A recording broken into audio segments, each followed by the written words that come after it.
Alrighty, I think I am prepared now.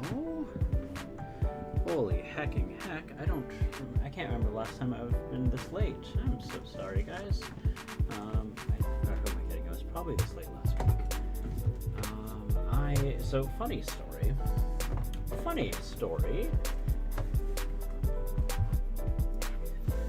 So I got a notification earlier today about a package, and I was like, oh yay, package, I love packages. And when I went down there, of course there was some flyers and the like. Good evening, Ruffy Bears, nice to see you.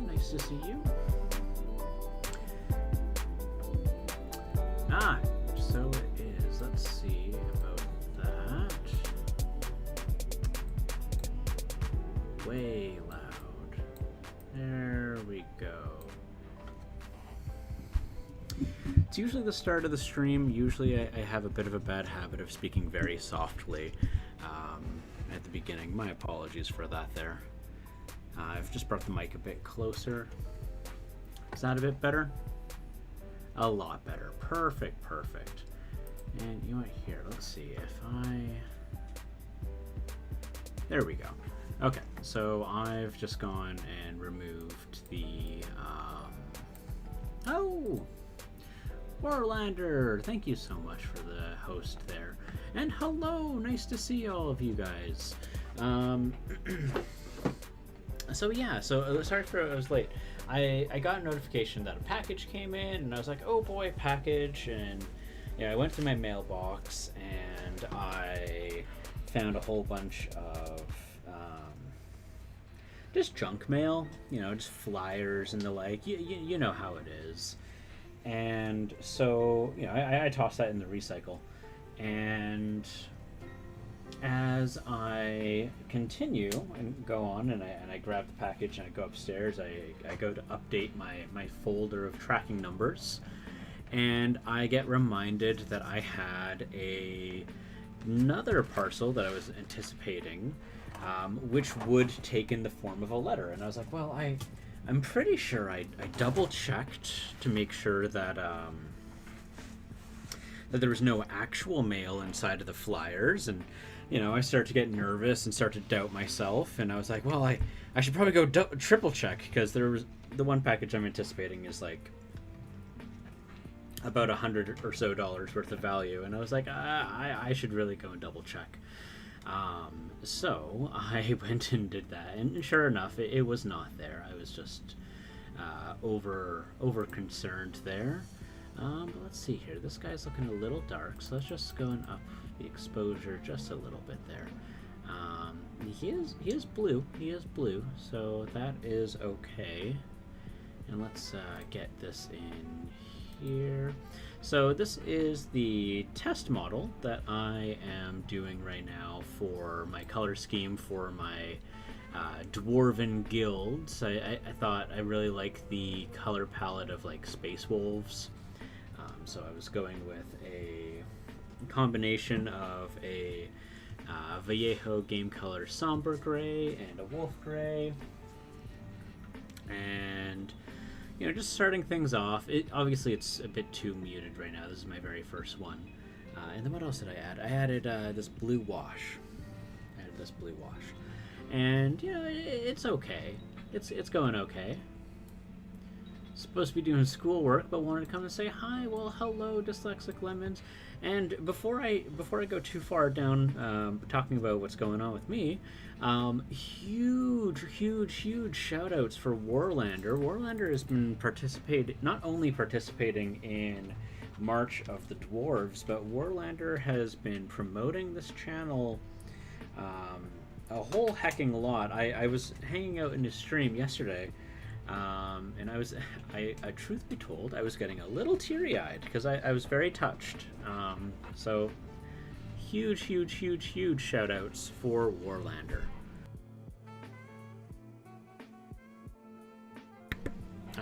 But I wanted to show and share. Back had to wrestle with some settings. How are you? I'm doing good. Speaking of dwarves, I was talking about a package that had come in the mail, and this here is said package. Come on. It's dwarves. So I was scouring the internet looking for different people who make dwarves, and these from War Games Atlantic are some of the dwarves that I found. You can kind of see where I got the idea of that color scheme too. So this is 24 hard multi-plastic minis, and let us take a look. I think, if I recall correctly, War Games Atlantic sells these for a more than reasonable price. I think it comes close to like $1 or $2 at most per mini. But I don't think it's even $1. I think it's like $1.50 maybe. I see that this is more box than it is content. So I don't know why they insist on such large packaging. Could literally fit twice as much in there. Seems a little silly to me, but that's okay. So make sure there's no other rattling bits, because I did hear the box rattle quite a bit. So they already have a picture of what their sprues look like in person, but I wanted to show these off here because these are really cool, and we can see here they are the exact right size for kit bashing with a Mantic Games Forge Father. Let's go here. Let's go papa. Let's go papa. There we go. Yeah, so what my plan, and we can take a look at this dwarf head here. You can see the proportions might be a little off, actually. It does look like these guys have wider heads. I have a baggie of heads. Let's go take a look at my bag of heads. That's a little grim, but that's okay. Here we go. Let's look at this bag of heads. Let's compare them. I've always wanted to see these up close. Excellent! I am so glad to hear that. That just tells me that this is a good idea. So it could just be that this guy's his, what do you call it? Beard is a little intense. So, you know, looking at these, fine. I'll double tweezer. I'll double tweezer. If that's what this is going to take, I will double tweezer. So we're going to squish that head, and we're going to squish this head. Blammo. There we go. So the heads are about the same size. If I could hold them up on here we go. So we can see the heads are close. Let us change this so I can see that a little bit, or you guys can see that a bit more clearly. One does have noticeably wider helmets than the others, but that's okay because I was honestly planning on using these heads here. And you know what? Actually, I think it's just that one head. It's only that one head. Look at this. Look at this. They have other helmets that match up perfectly for scale. Ah! Did I lose a head? Don't go losing your head now. Yeah. Perfect. So, yeah, so what I was planning on doing is I was planning on using my Forge Fathers minis as like veterans and the like. So I actually already have some squads assembled here. And these are from Mantic Games, as I've mentioned before. Just grab a big old handful of dwarf here. Come on. More handfuls of dwarves. Handfuls. Yeah. Ah.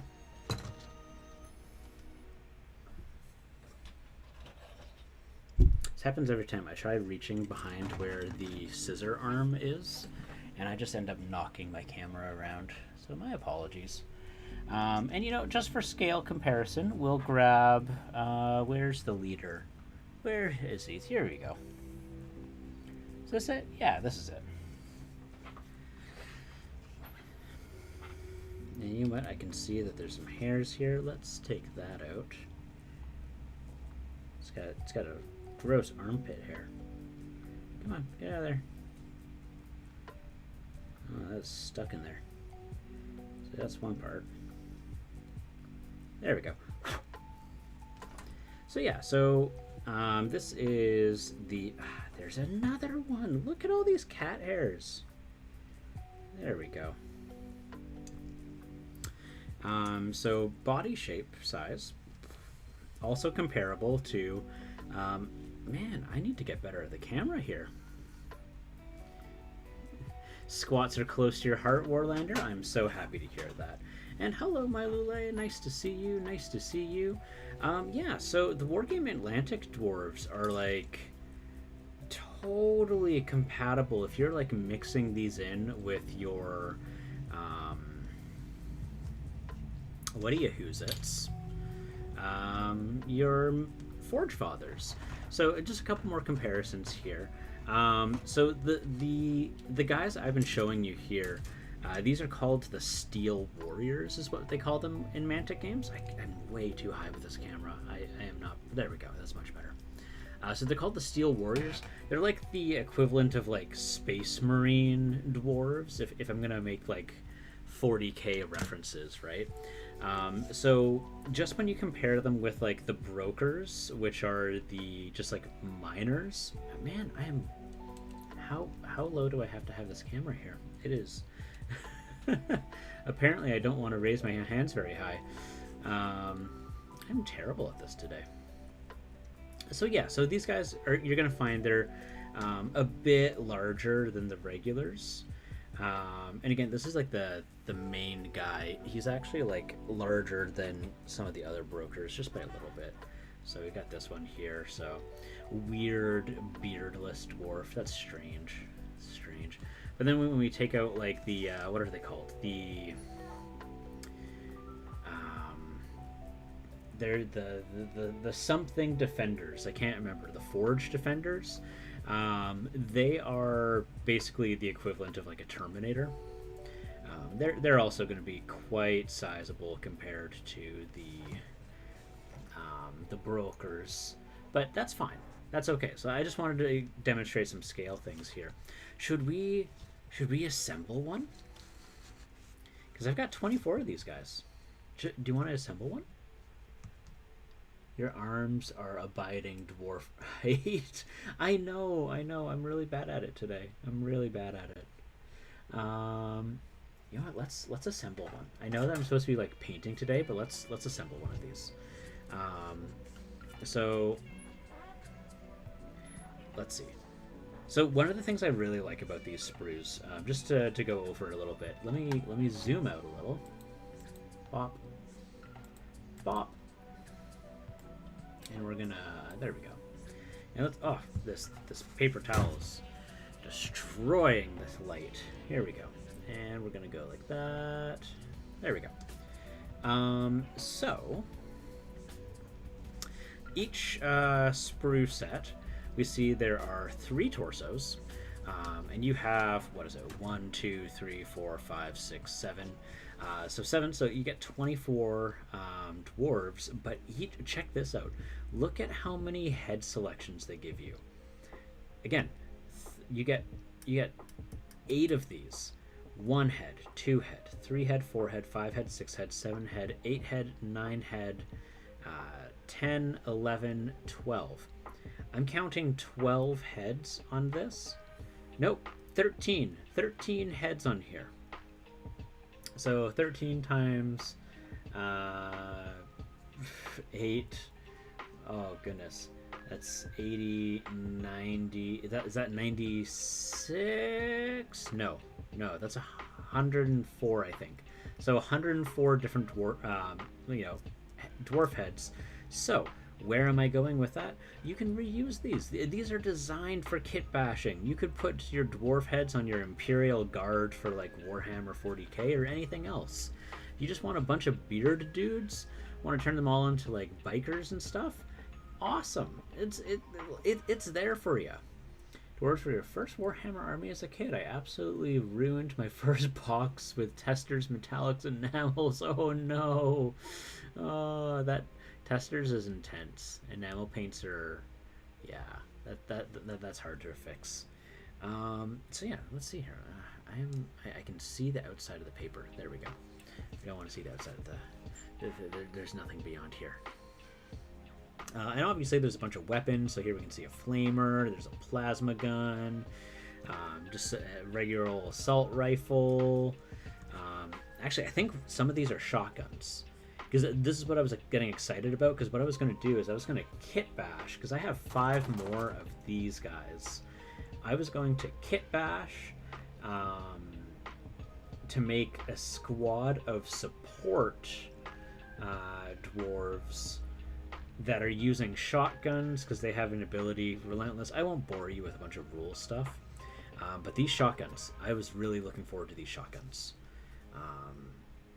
So yeah, so you know what, if I'm gonna be assembling things, I'm gonna take the gloves off because I will just melt them with the plastic glue, which is obviously not ideal.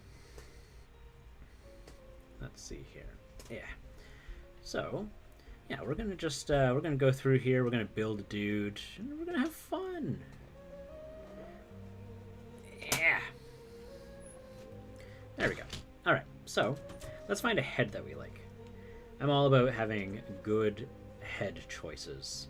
So we can see that there is, I'm probably gonna like, let's see here. Can I reduce the intensity of this? No, too tight. There we go. Is that gonna be a bit better? That's a little bit better.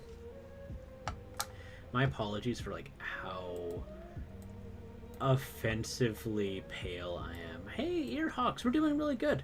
Earhawks, we are going to be assembling a dwarf from War Games Atlantic. I'm not going to try and I'm going to butcher this. Einherjar. I don't know how to pronounce it. I know that would be a Y. It's not a J. But yeah, so we're just looking at the sprue here. You know, let's start with the easy stuff. Let's just like pick a body. Anybody to love. I can't sing. How does that Queen song go? Somebody to love. Alright, so here we go. Here we have our body. Awesome power voice. Head choice, yes please. Yeah, these are really cool Earhawks. These are super, I'm super excited. I'm glad that you're here for this. Because I am all about trying to put other smaller companies in the spotlight. I remember when I saw War Games Atlantic, I got really excited about their stuff. They have a very small collection, but they all look phenomenal. So we're just going to go with like a boring old assault rifle for this guy. Because I am going to use these guys just as regular Joe Blows. And for kit bashing. So that's going to be an assault arm. You know, they're going to have a hand weapon. So let's give him an axe.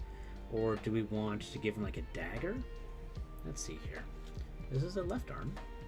You could go with a dagger for a right arm. That's pretty cool. But you know what? No, we're going to go with axe. What is the classic weapon of dwarves? It's my axe. It's great. I love it. Oh, you know what? I might actually have to switch that up. He might have to have like that. But you know, let's find out. So we go here, and we're gonna put that there. You know, there's no way he's gonna be carrying that. Let's see here. If I put this with yeah, no, he's not gonna carry that. Heck no. That's for like bigger guns. Perfect. We love it. All right, here we go. Yeah, I that price point. I talk about it all the time. I am a strong believer that miniatures should be affordable. And I don't think that means, you know, that you should be taking a loss when you're making your minis. Like, obviously, like you as the company need to have some sort of profit. That's just business. Otherwise, you go out of business. Oh no, I can't do the axe. The axe conflicts with his gun arm. Okay. Whoops. Well, heck. What's that? That looks like a... Also looks like a thingy. Oh, we got a pointing arm. We could do a pointy arm. Yeah, let's do the dagger. Let's do the dagger. Dagger. But yeah, no, it's just like you can tell sometimes like what might be going on in the background when you look at the pricings. Yeah, so like you look at like how Mantic Games operates, you look at how War Games Atlantic's, like I have a long spreadsheet. I won't go into too much into it. Way too enthusiastic about it. If I could get Mantic stuff, you would buy it. Yeah, that's right.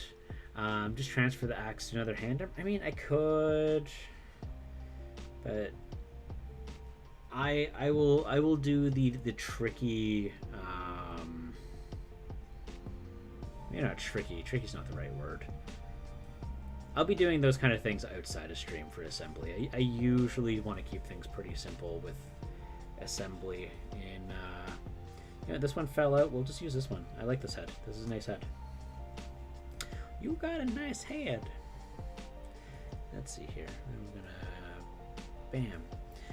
You can tell that I was at Warlander's stream last night because I'm doing voices. I don't usually do voices or sing.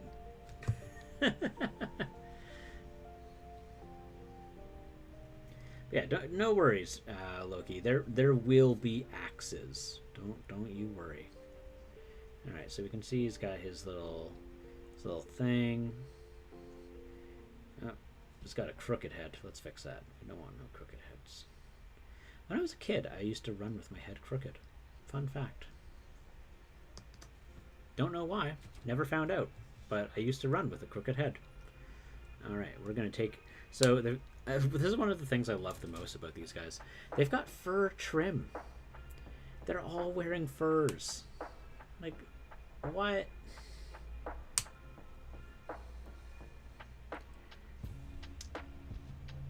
You've been doing brickwork all morning? Awesome. And I'm glad that this is a community event that resonates with you, Warlander. Along with others, like Loki. Loki is super enthusiastic about it. Like, you know, I did this for a lot of reasons. One is because, like, the people that love dwarves love dwarves. Like they are their absolute favorite thing of all time, right?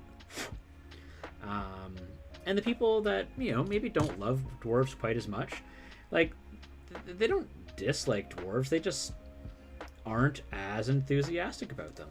I might have to take this head off. Okay, we're gonna pull that off first. We'll see how well this goes. I have to dry fit it. Yeah, you know, you're like kinda on there. That's fine. It's good enough. But yeah, like no matter what group people are in, a lot of people have an unpainted dwarf. So it's kind of like, I find it's usually a bummer when, like, for a community event you have to buy a mini. Like, obviously, like, you know, there are great community events where you might have to buy a mini. That's fine. But I really wanted to do one where people probably already have the mini that they would need for it, right? Because I don't want to ask people to go spend money. Made a mistake today. To speak up the exact same thing, Hobby Zone is a module and can make the same thing privately for like 10 krones. The commercial should be 50. Should still allow a decent profit on a commercial scale. Yeah. I've been raged on all day. Oh. Yeah, no, that's fair. That's totally understandable. It's kind of like, I'm in a big agreement with Jeremy at Black Magic Craft regarding the hobby. What is it? The hobby set or tool that, who was it? For making your own terrain and dungeons, and it costs, I think, like $100 for about $25 worth of material. And so, you know what, they need to be able to profit. So, you know, if it was like $50, I would totally get it. But it was like $100, and it's like, oh, that's really steep for like foam and, you know, a really weak looking wire cutter. I don't know. I'm not gonna riff on them too bad. I don't have bad blood with Army Painter. I would just like to see people not. Yeah, it shouldn't be 10 to 15 times the product cost. I'm in agreement with that. Or like pricing per the power level. Ah, no! Oh no, where'd it go? Oh, sorry, Ganon. Yeah, here we go. As I was saying, like, pricing your your minis based off of like their power level, I'm so against that practice.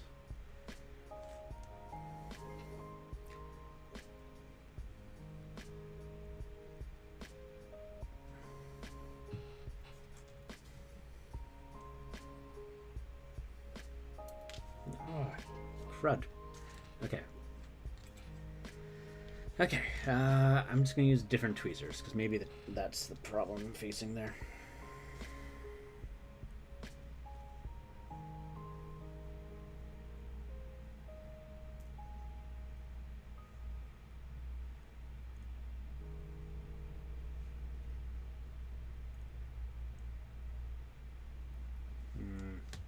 That's weird. That doesn't sit well. Nope, we're not gonna do that. Alright, let's try maybe the axe? Or a pistol? Yeah, let's go with the pistol. The pistol feels a bit more right. Ooh, or this knife? I will say I'm feeling like some of these are not the most suited size-wise for what we got going on here, but we'll keep trying. We're gonna keep trying, right?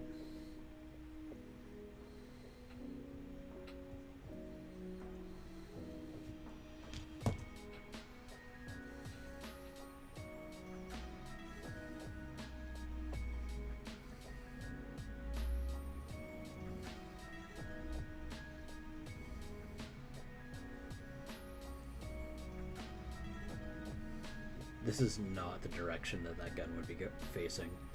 It should be on the other side, but his arm's in the way. Nope, that's not gonna work out.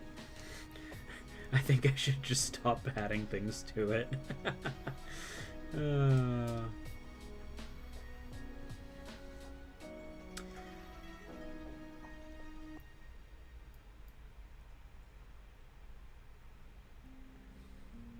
Yeah, no, exactly. And well, and then there's like the Proxon hand tools too. The hand cutter, which I know that isn't as good as the regular Proxon, but it's certainly more affordable if you decide it's not for you, right? But yeah, no, it's exactly. I think that for the hobby, it shouldn't be like a luxury. And you know, you can have luxury products for the hobby. Like I have no problem with that. Like you know, have your regular demon model and then have like a showcase version of it that costs like 3 times as much. If that's what you want to do and you want to make luxury products, I don't think luxury products in the hobby shouldn't exist. I just think that if something is a necessity, it should not be a luxury product.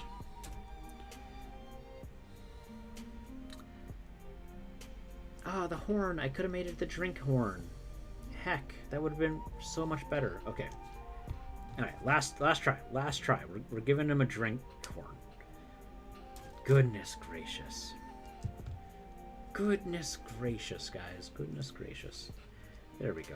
That makes so much more sense. Okay. I'm just going to put on a tiny little bit. You know, me and Warlander were talking about Magic the Gathering the other day. Magic the Gathering, right? They have alternate art. They have exclusive products where it's the exact same cards, but for luxury prices. That's fine. I don't give them beef for that, right? You want to have your luxury product, go have your luxury product. It's okay. You want to order these models, no joke. Well, I'm glad that me butchering it isn't a deterrent. Because I am absolutely wrecking this wonderful dwarf. But yeah, no, I think for Grimdark Future, which is what I am interested in playing, these are perfect. No, get back there. So I'm going these guys for infantry, and then Mantic for like all the other ones. Come on, get in there. I want you to stay there. There's only a little bit of plastic to you. You should be able to stick pretty quickly. You know? Just stay there. Don't run away on me.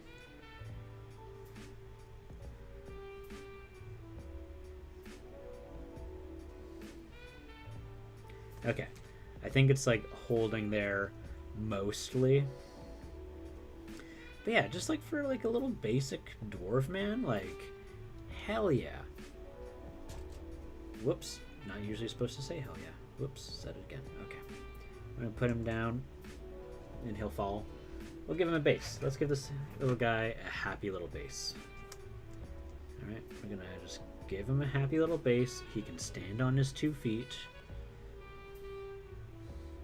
Like, if I was to have a complaint, and it's not even a complaint, sincerely, not a complaint, I think the only thing that could make this better is if there were a bit more torso variety options. That's not even a complaint, though. Right? Like, it's just literally like I could not be happier with this unless there were more torsos. Overall, I think I got more than my money's worth on this guy. And we compare them here with the brokers. Exact same size. Except this guy's got like massive gorilla arms because he's absolutely like clearly a minor. Like, oh man, like look at that. Like, what's that, 6-pack? I bet he's got an 8-pack.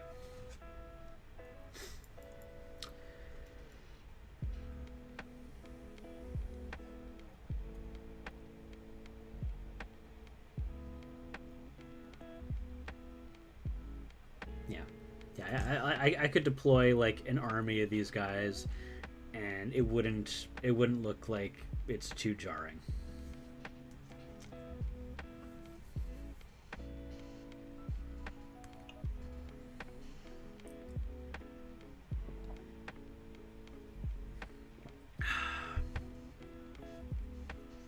That's rough. That's really rough, Loki. I feel for you, bud. That's not fun. Alright, let's put these in here. Okay, you know what? I'm going to do actually one more. I'm going to do one more because I want to find out how it looks when I take this shotgun and I put it on my Mantic Games guys.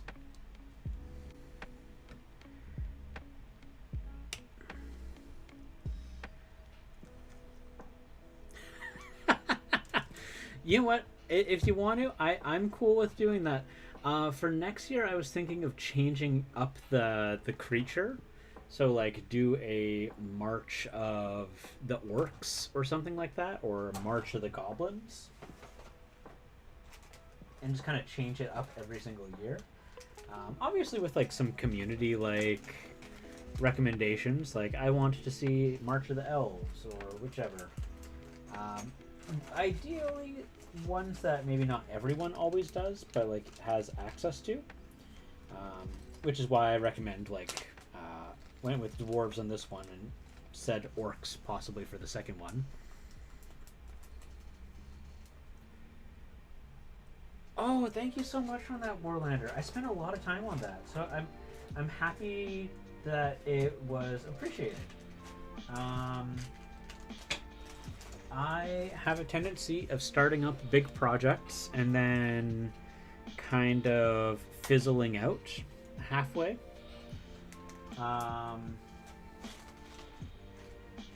Or like coming to the very end of completion and then not completing it. That's another thing that I do. I'm very good at that. It's a talent, I tell you. Let's see here. So do all I have, so those are the backs. Let's take a look at these here. So I've got torso, torso, torso. That's a back. All the backs are the same. I just want to see, do I have any variety in the front torso left? I think these are all just the basics. Yeah, these look like they're basics. Perfect. Okay, so these are all basics. So I don't have to think. I can just mindly assemble all those later. Perfect. All right.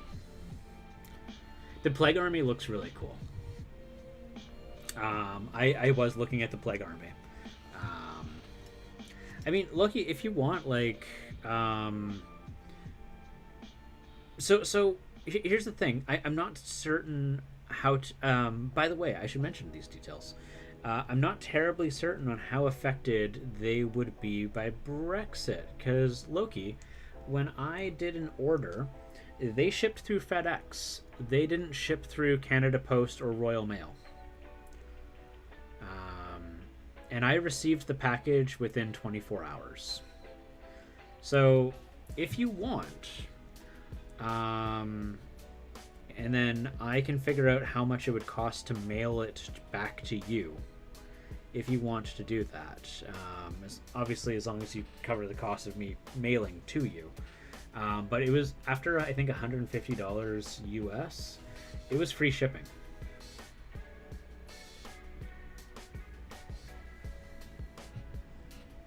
So you can have it shipped to me for free, and then we can just figure out how much it would cost to mail it back to you. I will say, one thing I'm not a big fan of is these very just stand-up legs. I like action legs. I like legs where people are running. Like that. It's a mixed bag. But yeah. Okay, and then we're gonna grab that bag of heads that I discarded. So we're just gonna start off just with the basic dudes here. So I got that one and I got that one.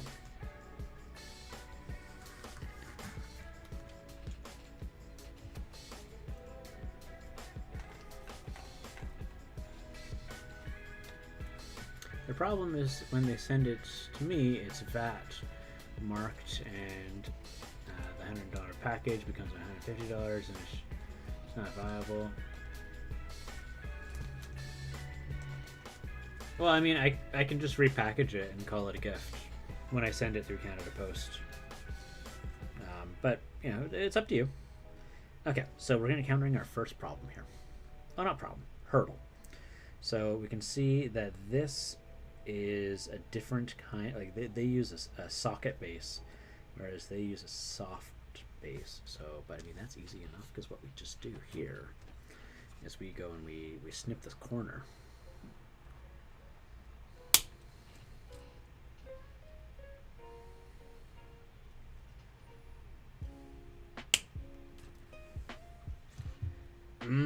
Most excellent, most excellent. So here we can see, now I have a thing that I can fit in there, and it'll fit somewhat. So I need to now chop some of these up some more.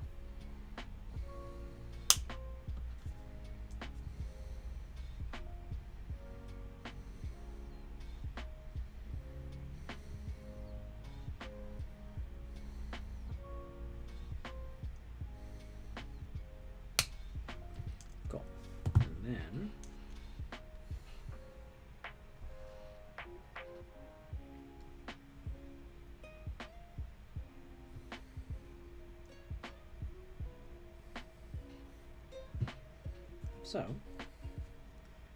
now I want to take this,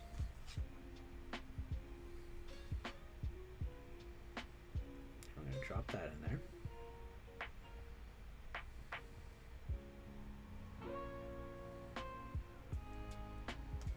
And then we're going to see if I can stuff in some of these.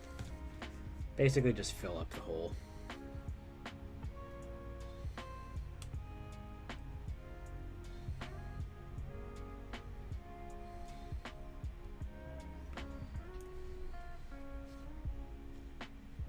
Yeah, I hear you, Loki. Duty fees can be pretty gross sometimes, but like I said, like, if I mail it over to you and I mark it as a gift, you should be fine for duty fees.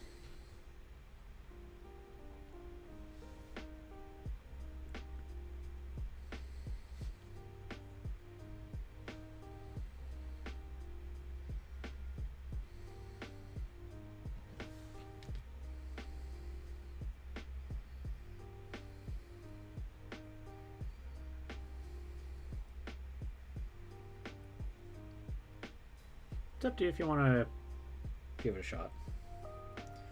Alright, cool. So, now I've done that.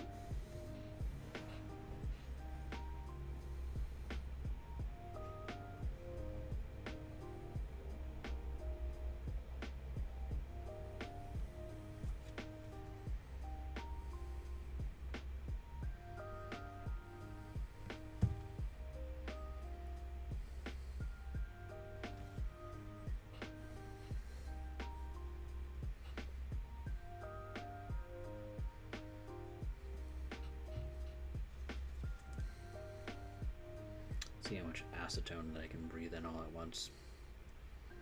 How much I'm adding on there. But I just want to make sure that there's enough plastic for coverage. So far, looking pretty good.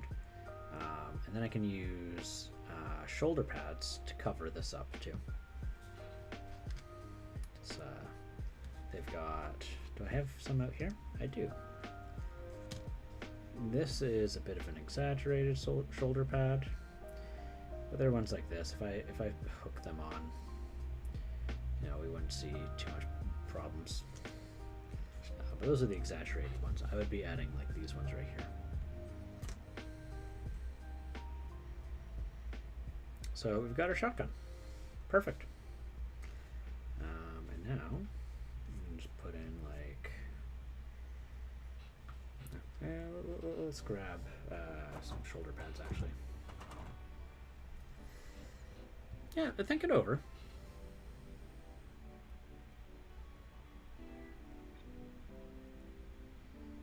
I promise you, if I send you the box, it's going to be more than $30 shipping. It's going to be closer to 60.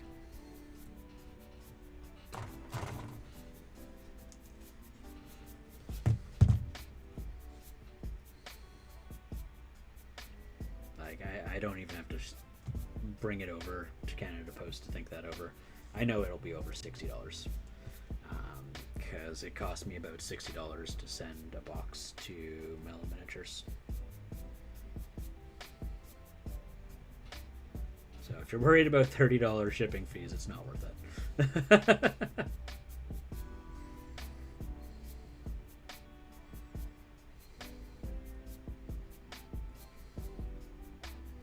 You will not like the outcome.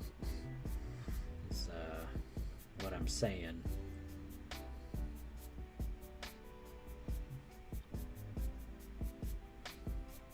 Get that connected there, but it looks like okay, so countering challenge number 2, which is fine.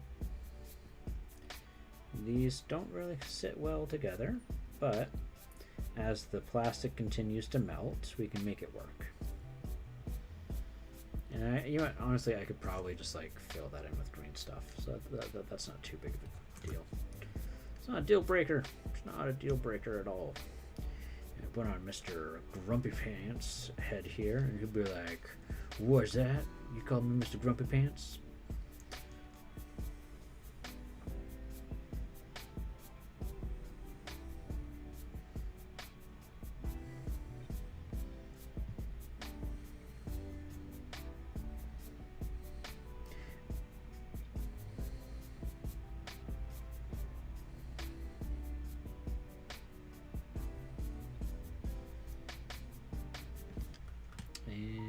I don't know what to do with this other arm. What do we got over here for arms? I will say this arm looks a little small. So let's see here.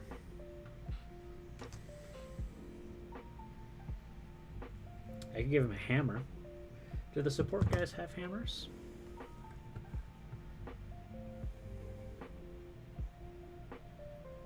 Well, I mean, like the wouldn't the solution just be to make larger purchases? Like, I mean, in the first place, it's $150 before you get like free shipping in the first place.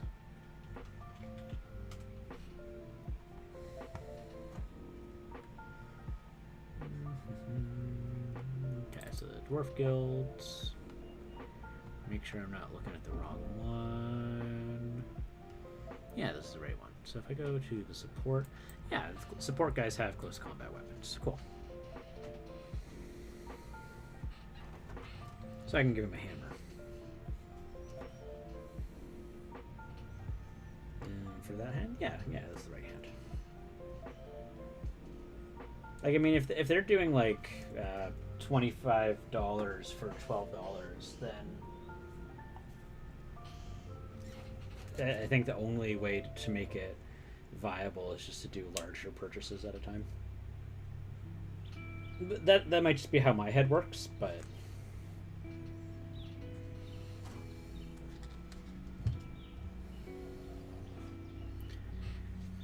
I'm into an obscure game from UK and Subtractive, Subutio, and only order every few months, and a huge orders to save on shipping. Yeah, exactly, yeah.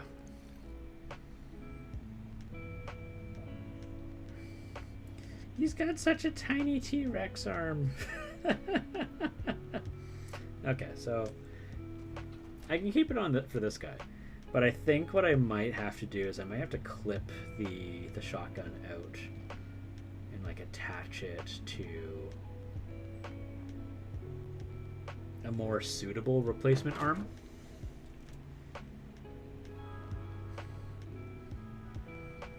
Because heck, that's tiny. But this is a good lesson that I've learned. You know, we find out by doing this. It's not ruined. It's just gonna be a little tricky to fix up.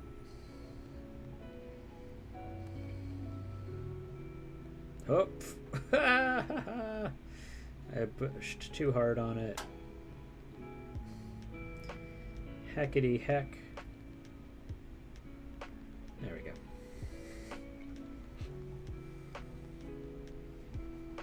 And then we're gonna go over here. We're gonna grab another one of these. Bippity boppity. There we go.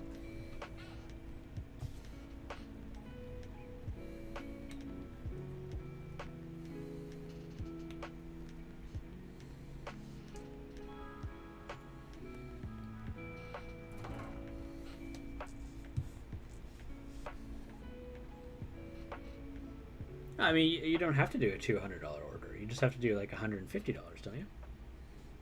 Unless like there's something about like the shipping that you're referring to with the VAT tax.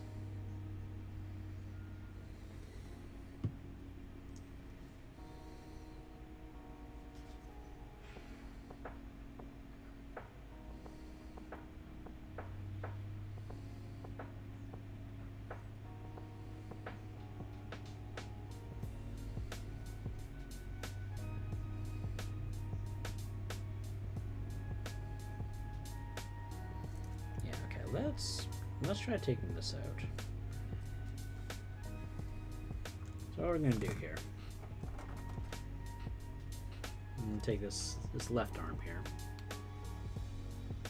because I think having the tiny T-Rex arm would probably bother me down the road. So what we're gonna do here is we're gonna snip off this bit right here.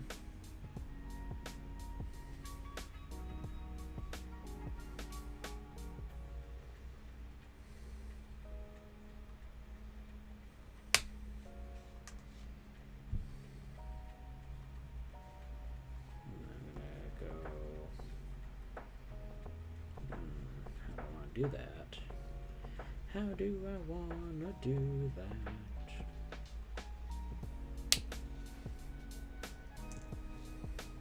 Okay, so we're just gonna keep snipping. Just keep snipping. Just keep snipping.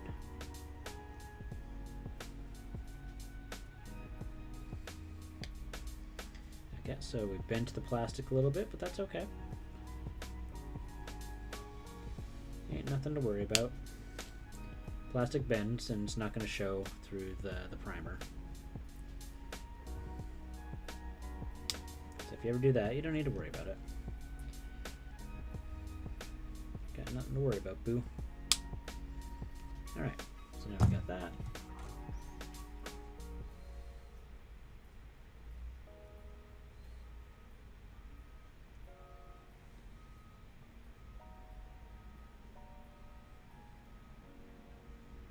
It's hard thinking in dollars.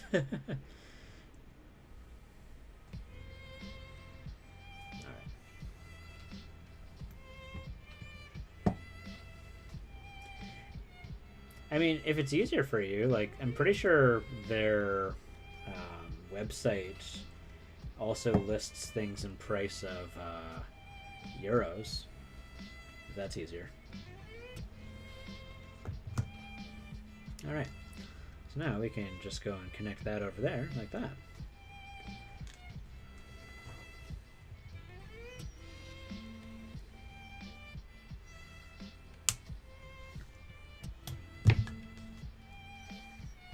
So we go here, and we're like, hey you. Yeah. Heckity heck.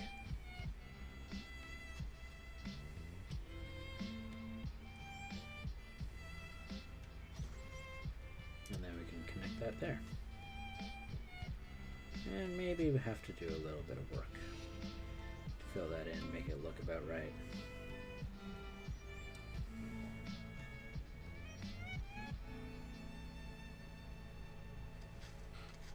You know, we got this.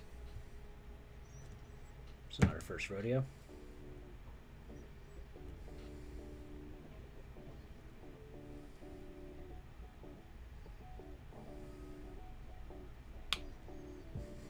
Oh god, as soon as I did that, that looks so wrong. If anyone's ever held a rifle or a shotgun, yeah, the butt of the gun is supposed to be much larger. I had to clip it so that it would like fit here, but oh, as soon as I did, it just looks so wrong.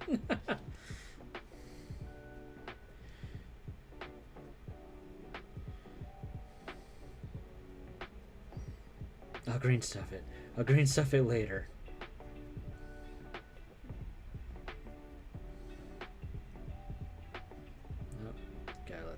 Sit there. I'll read in the meantime. Euros is times $7.5 is times 6. I usually just go price of 10 times.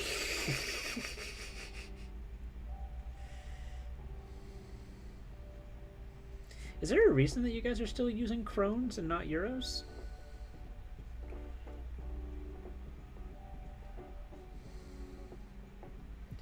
Okay, so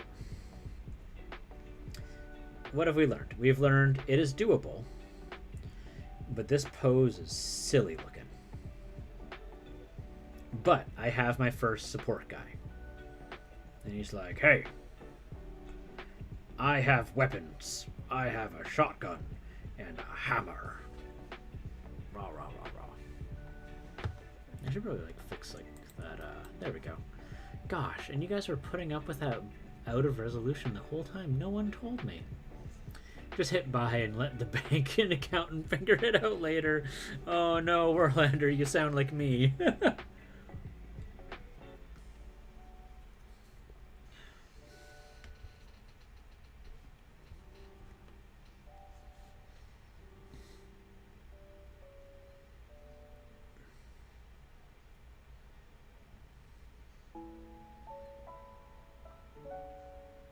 Alright. Cool. Well, that worked out. Now I just need to do that a few more times, and I will have my support guys.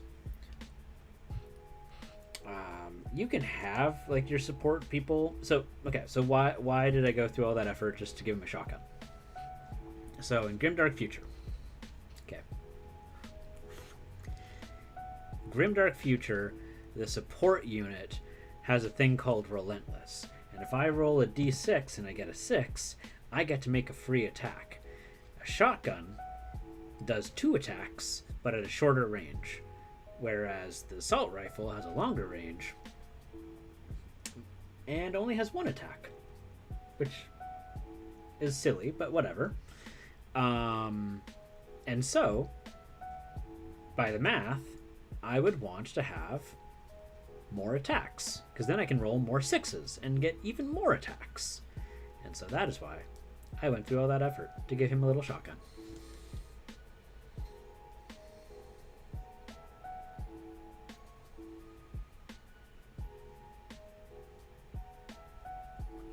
Oh, okay. So it's literally just, you guys are just calling your Euros crones. Makes sense.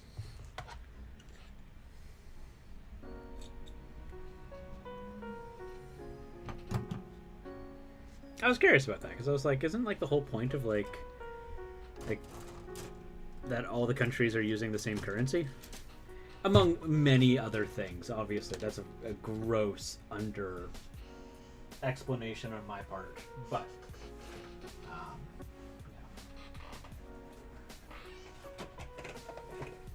It's obviously not the whole point, but that was one of the objectives, is to really unify Europe. And to unify, money is usually involved. Let's see here. Where the heck did I put the bag of heads?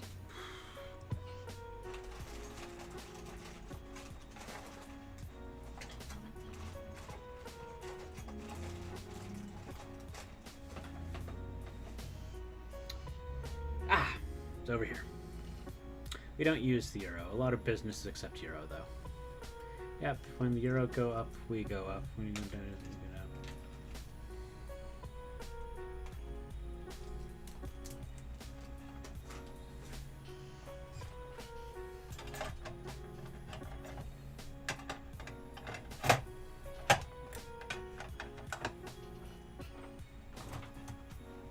Alright, so, enough assembly. Dan, I didn't smack you, did I? You didn't flinch, but I feel like I put, maybe I just smacked the pedestal that you're on. Ah, heck, I didn't put the torsos away. Okay. So, we all learned a little bit about those now, and I learned a few things about the crone, which is neat. I don't understand it, or why the decision was made entirely, but I don't need to understand it. I just know it now, which is good. We get a lot of Germans here, tourism, normally. Well, not right now, but absolutely.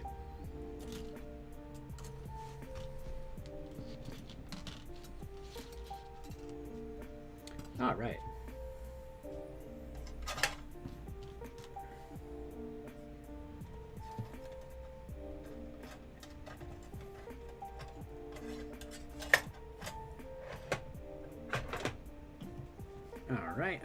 All right.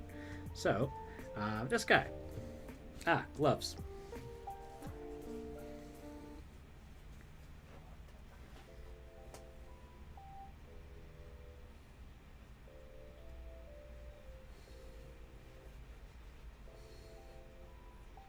Yeah, that's fine. That's the whole point. It's the people's choice.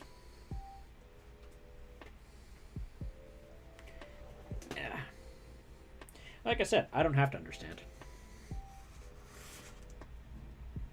I don't live there. It's not my country.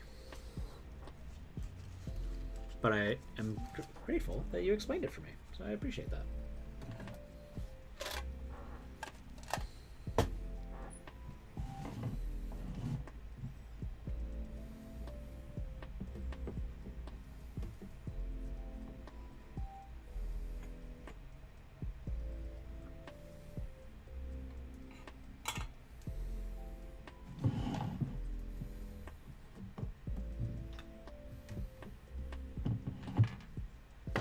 didn't put my lid on my glue.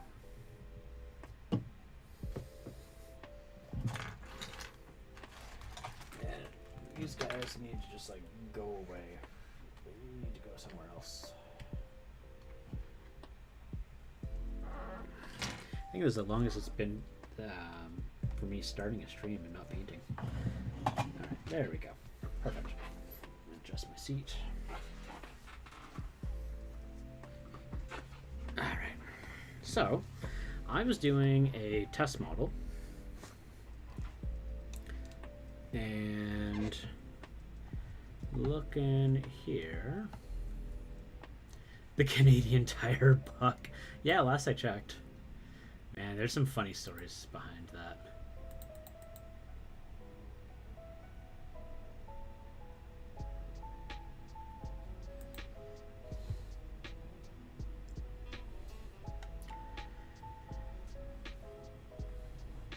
I like what Dana Howell calls our money. Canadian fun bucks. Alright, so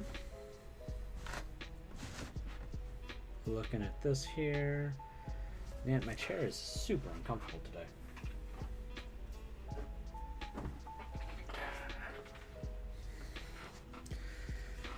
So I can see that I've gone like through here. I should probably like do some of this stuff up. I have no idea what to paint this like flamer as. I need to figure out additional colors. One of the things I want to find out is what is the secondary color I'm going to use for these guys. I don't mind the base color. The base is not bad. I was thinking using reds and Looney and Tooney. Those are our $1 and $2 coins. Let's see here. Yeah, there's like those. I could do like that.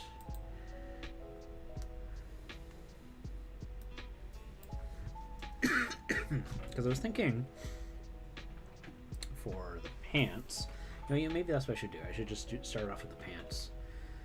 Because I know I'm going to use that. And I know I'm probably going to use a little bit of a yellow and a little bit of a red. Let's get that out of there. There we go. And sure, why not?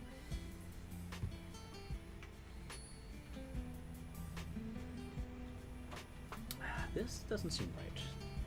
That's like a super zoomed out color wheel.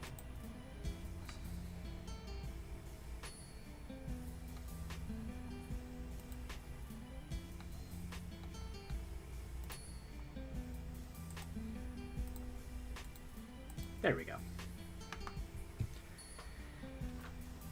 Da, da, da, da. So like these guys are supposed to be veterans. As the veteran squad, I do want them to have a bit more of an aggressive color to them. So I do like the idea of reds. So I can do that. And I am eventually going to start painting Mantic Games, Steel Warriors. I want to take a look at how they, using the models, chose to add secondary and tertiary colors.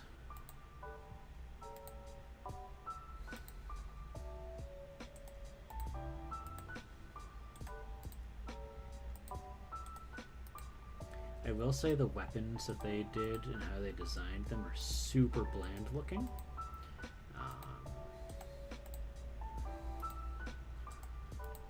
Just gonna recognize that.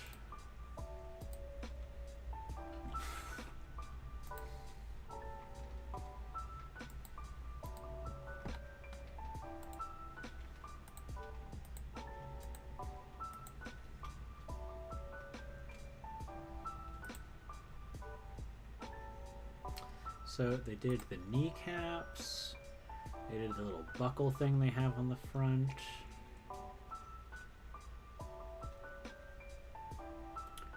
Little bits of the shoulder pads. Okay, so we can work with that.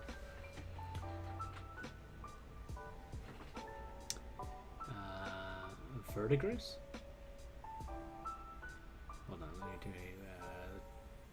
Typical is a blackened metal tip. There's some heat warping. Oh, no. I was just looking at other things. No, what I was referring to is that Mantic paints the entire weapon just black, which is not very exciting. I've never been able to use verdigris. That's it. I'd be sorry. We have a fish, a squirrel's plow. What? What are you guys talking about? I'm lost and confused. But that's okay. Cool. So, I do want to keep things at cooler colors, which will be a little hard if I add red. But I'll give it a shot. And then there's also these yellows. And I'm going to pull out pink. I'm going to pull out some pink because of some black magic sorcery that Loki had showed me.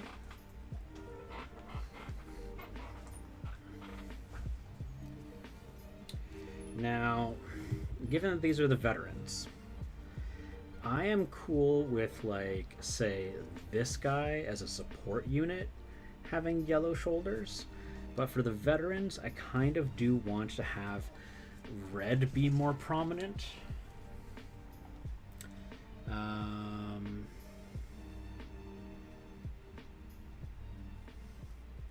What? Oh, are you just talking about the animals that are on your coins? In your bills?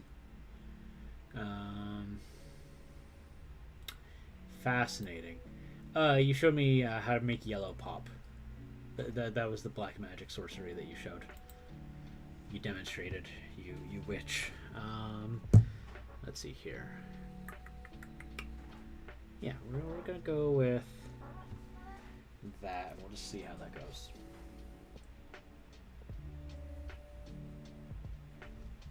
What is going on here?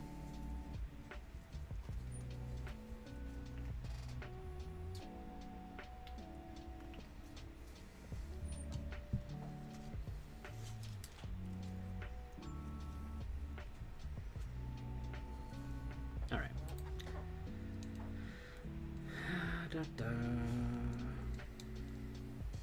There we go. Probably don't need to be that zoomed in. Oh my gosh. My camera, everything is just blech.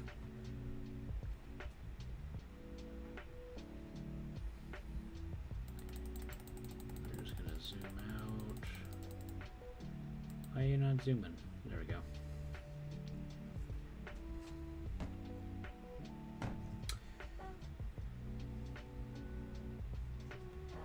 So, oh my gosh. Okay. Is that as tight as that's gonna go, really? Okay.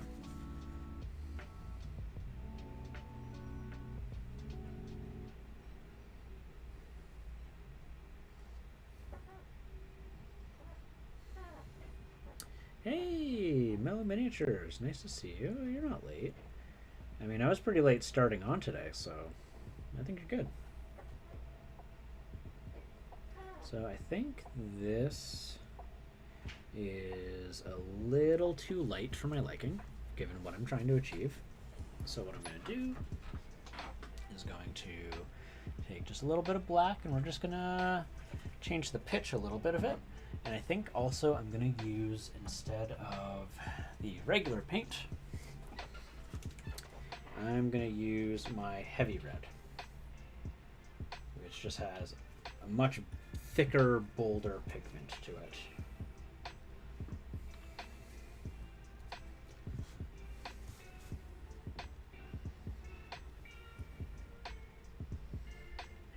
There we go.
Alright, so I like the red shoulder pads so far. I found something that I do like. Because that does have a much more like aggressive tone to it. Suggesting this guy is not here to mess around. So I'm liking that. And then, the kneecaps, that's what it was.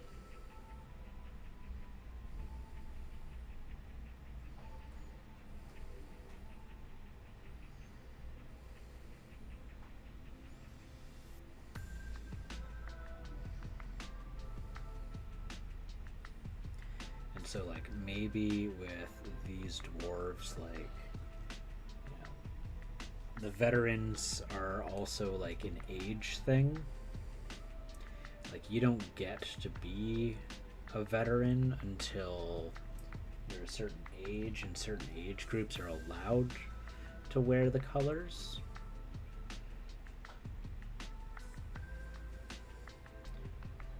You know, just make it much more specific to this clan of dwarves.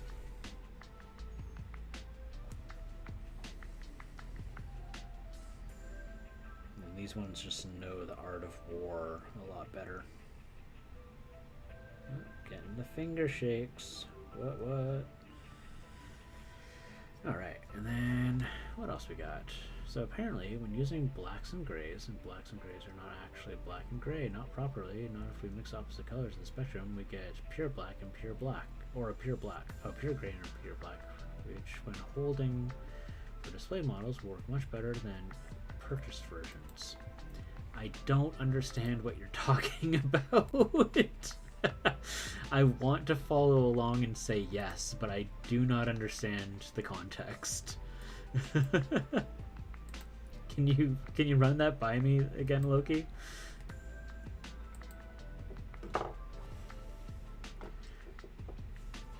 I know that pure black does not exist. Is that what you're referring to?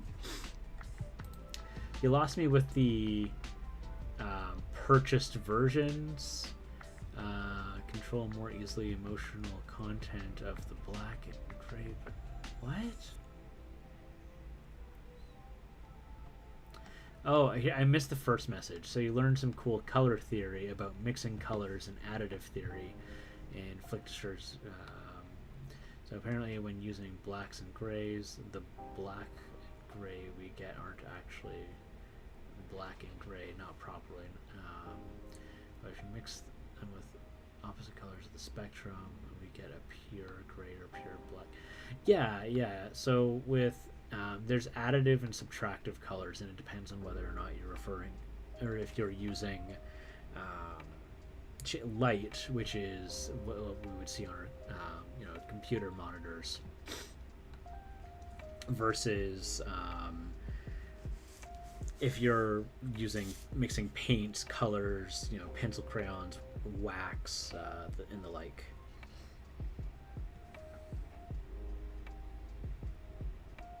As far as versus the ones that you buy in the store, I don't know anything about that.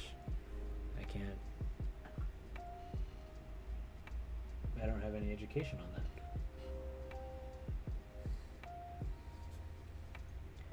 Also, it really depends on what paint brands you're getting too. So not all paints are going to be manufactured the same way, right? I can't expect that Scale 75 is adhering to the way that they make paint versus how GW does.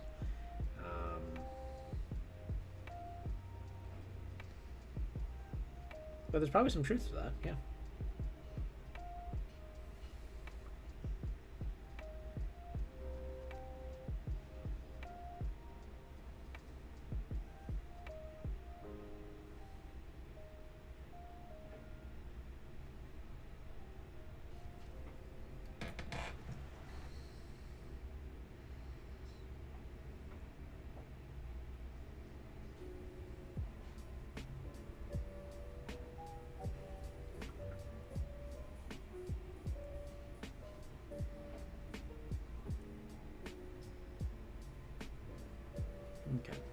so I got that there. Yeah, well, I'm not educated well enough on the subject. I would gladly do look into that, though. That sounds fascinating.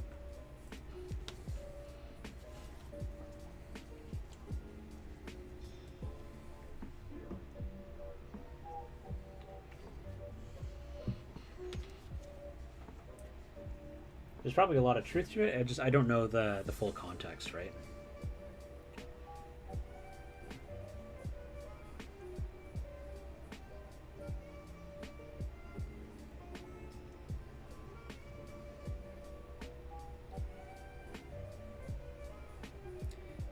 Like for example, if you know, as we're usually familiar with it, when you mix blue and red, you expect to get purple, right? But the blue that you use has to be a specific type of pigment, and if it contains too much green pigment in it, you're going to get brown, which was something I found out in a practical application. So like in the canvas painting world, they refer to it as ultramarine blue. You have to be using ultramarine blue when you're mixing with a red. If you use the wrong shade or a different shade, you just end up getting brown, which I thought was really fascinating. The warm colors really pop with the blue. Thank you there, Dorks. Nice to see you. You came in for a second stream. Oh man, I didn't announce to anybody that I was streaming today. Oh well. Just shows that some people are using notifications. Woohoo! Imagine mixing paints and not just painting every color straight out of the pot. Too funny. Yeah, no, right now I'm just trying to figure out what kind of color palette I want to give this guy here.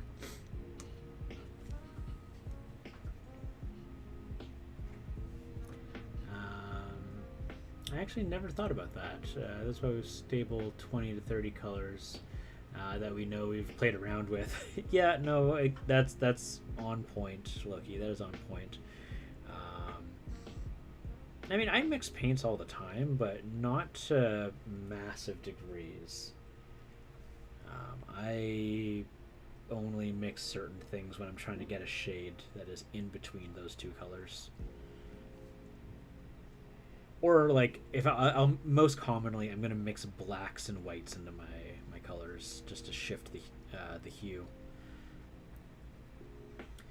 Do you decide on the palette before? So I knew that I wanted these guys to be a light gray blue, and I didn't know what secondary or tertiary colors I wanted to use. So I was playing around, looking at the. Who am I kidding? Playing around. I was looking at the color wheel. Okay, I looked at the color wheel. I took a look at it, and I was like, well, I guess I'm gonna use some shades of red in that spectrum, and I'm gonna use some yellow in that spectrum. This guy doesn't really have any yellows in him yet. I mean, you could argue certain browns are shades of orange, yellow, or red. Depends on what brown you're using. But I knew some things, just not a lot of things. So I'm just gonna figure that out. But yeah, no. So dorks. One of the things I'm doing right now with these guys is, so compared to this dude, I'm gonna prime this guy later, but we'll do a just demonstration here. Poignant. I mean, poignant is a word. Did you mean pigment? So this guy is part of a different squad altogether, which is why he's using a shotgun. So what I was going to do with this one was, and people are like, oh no, you're painting an unprimed model. I know I am. Living on the edge. Scary stuff, guys. Scary stuff. This is just a demonstration, though. So what I was going to do is, imagine his other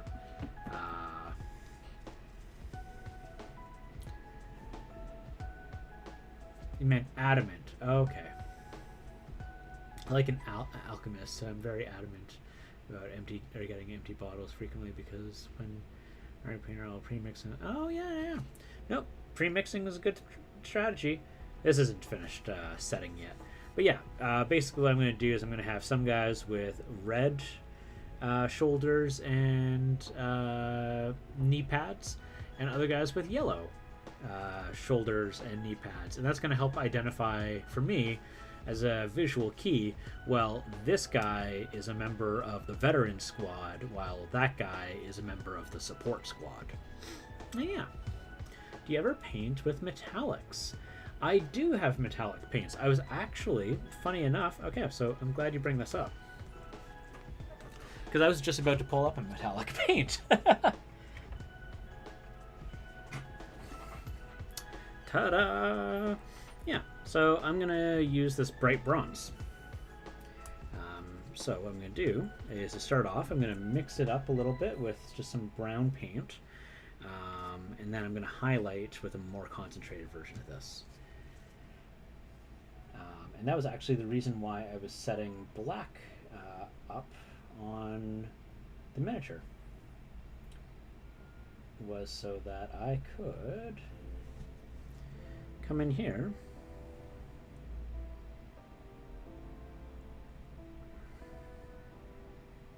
and start applying that.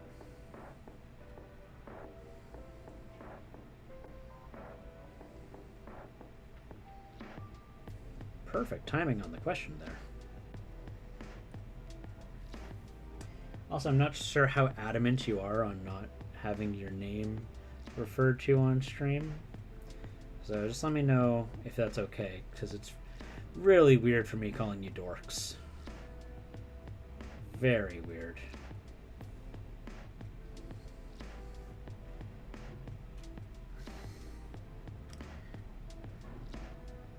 You find it baffling. Metallic paint's great. I love it. But like, so I don't just like slap on the metallic paint and call it done.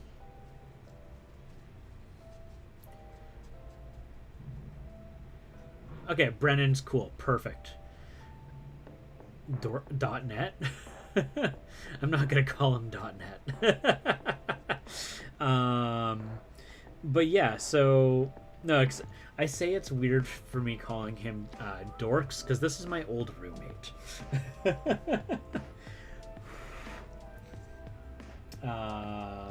So what I'm gonna do there now is I'm gonna take on the pure metal.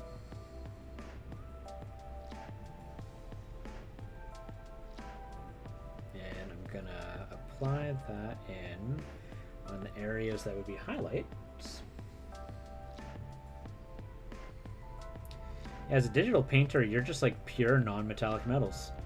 You'd actually have a good advantage in starting out painting miniatures using non-metallic metals.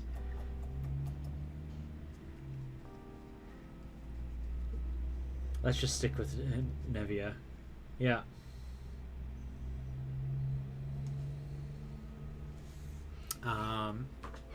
And then, where's my sepia? Where's my beloved sepia ink? Here we go.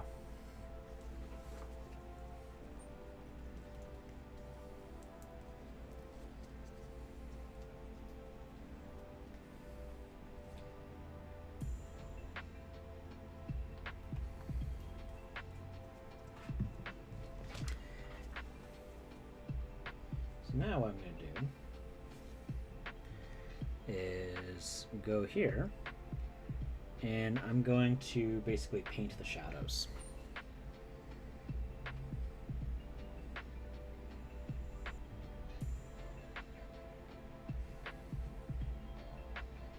Oh, that's black paint. Nope, don't want to do that.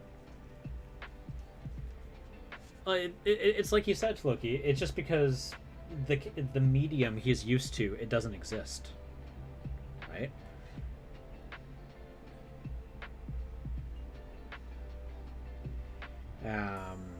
You know, it's basically like seeing metallic paints for the first time, but having had to use exclusively non-metallic metals your whole life.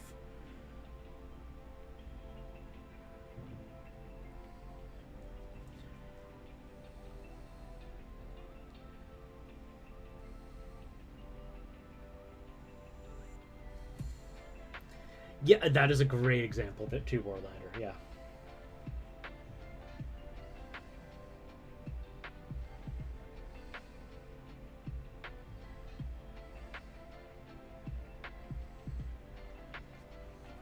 And there we go.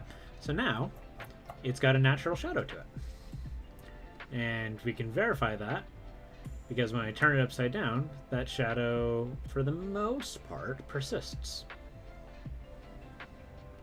And that is how I handle my metallics. Actually, here we go. If I do it sideways, that's a perfect demonstration.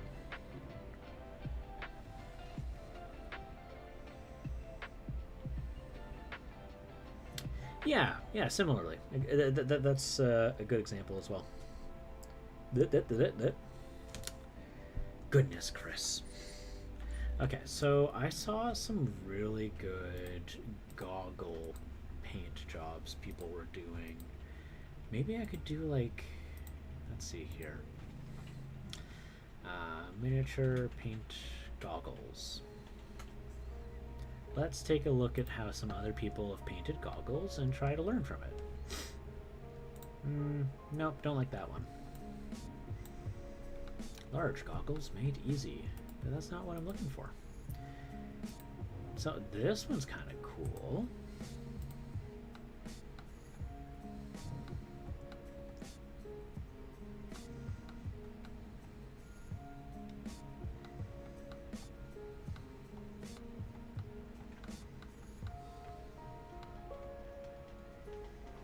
Oh, I like that one too. See, I want to try and see if I can get yellow tint goggles.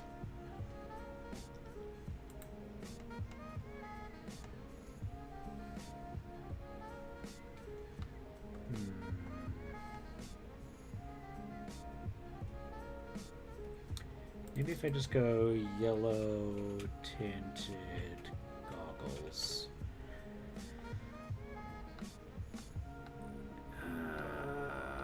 How could I do that well? I can't use real world reference photos. Nope. Don't like that at all.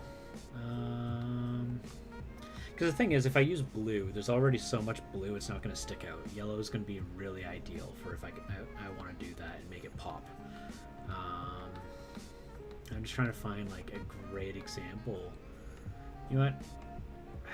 What I could just do is I could follow how other people have done blue and apply the lighting dynamic similarly.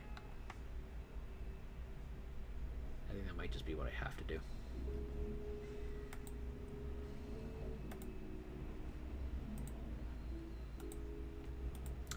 Ooh, that one's really good. Heck yes, please. Oh, yes, I love it. Okay, perfect. We're gonna go with that. So, violet goggles? No, I'm not gonna do violet goggles. What are you talking about? No. No.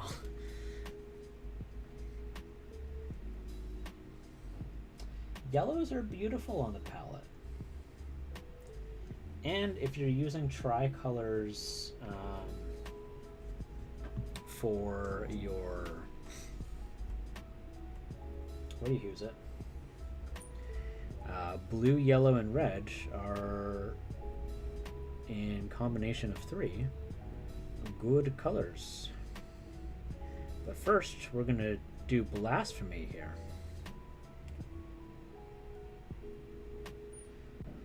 Favorite color. Gotta go drive girlfriend to work. Alright, have a fun one, Brennan. Nice to see you.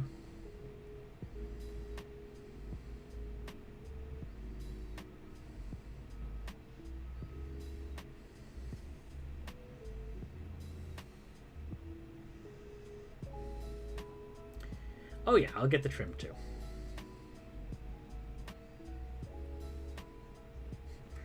I mean, I'm not going to leave it unpainted.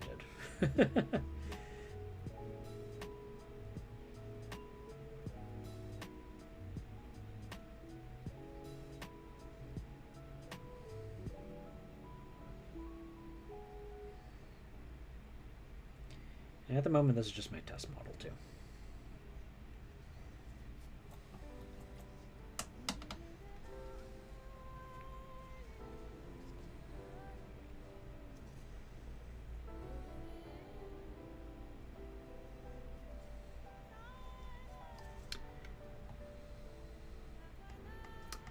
Ha! I missed that message there, Warlander. Like listening to your kid's music for the first time and not believing that it's music. Oh yeah, no, I was just gonna do that exactly, Warlander. I was gonna, before I threw on yellow, I was gonna try and start doing white highlights and the like.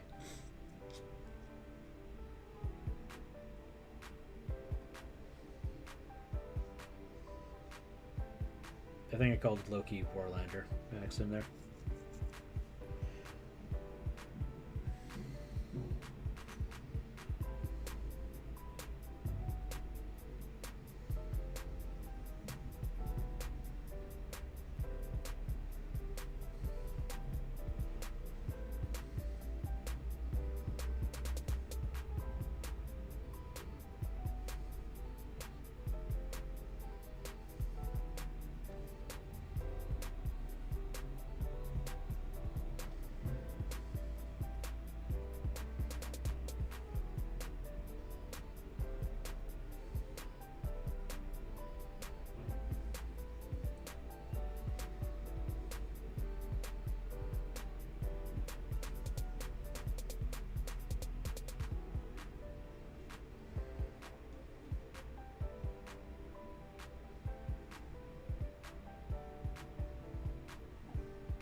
Dozed off for a bit. Time to refreshen up and teeny dudes to paint.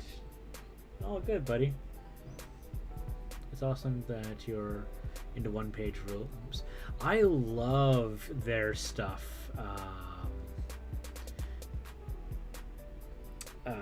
Warlander, it's wonderful. I don't think you need to have a lot of crunch to have a good game.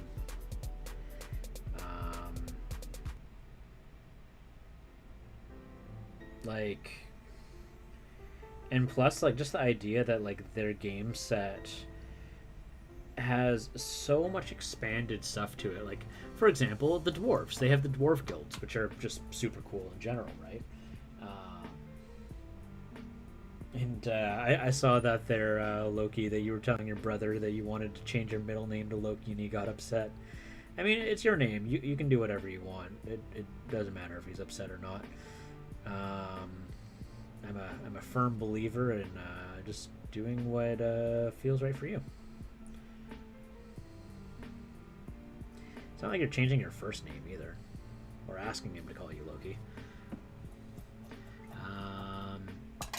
But yeah, no, I want to also try out Age of Fantasy or check it out. But first, I'm gonna just focus on one thing at a time. Definitely got a habit of getting into too many things at once, you know. So I'm trying to make sure that I do exactly not that.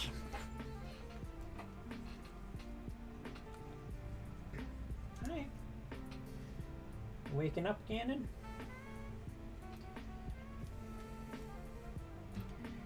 Alright, so taking a look at that there.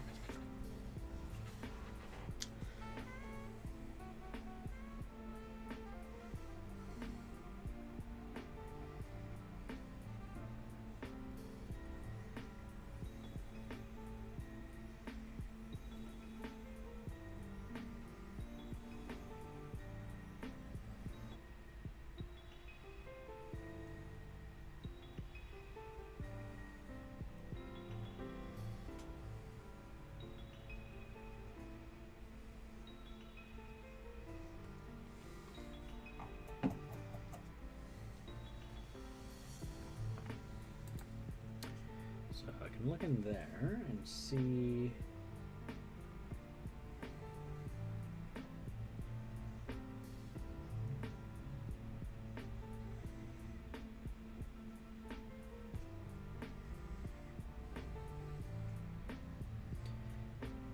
Oh, that sucks, yeah. Don't want to share names with bullies. I was going to ask.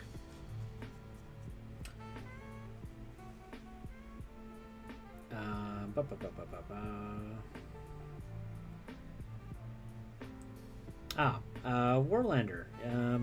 Is there a particular army or that you enjoy in one-page rules? Man, the paint's lifting. Ugh.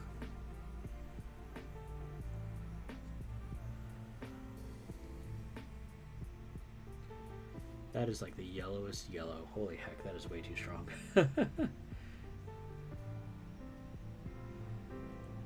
know the paint's lifting, but I'm impatient. There we go. That is super, super strong. Holy heck.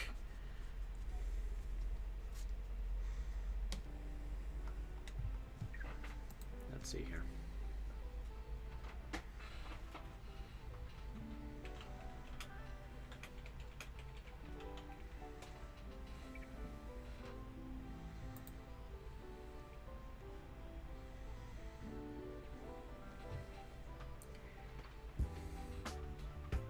Let's take a look at let's look at that there. Oh hey, I've got Auburn Shadow. Would you look at that? Would you look at that? I was specifically okay, so why am I saying would you look at that? I have Auburn Shadow. I was just taking a look at Reaper's tricolor set for red hair. And one of the colors is Auburn Shadow, which I actually authentically have. I was just like trying to like eyeball color match it. I actually have the real thing. What do you look at that? From a distance, it looks really cool. Yeah, it's definitely neat so far.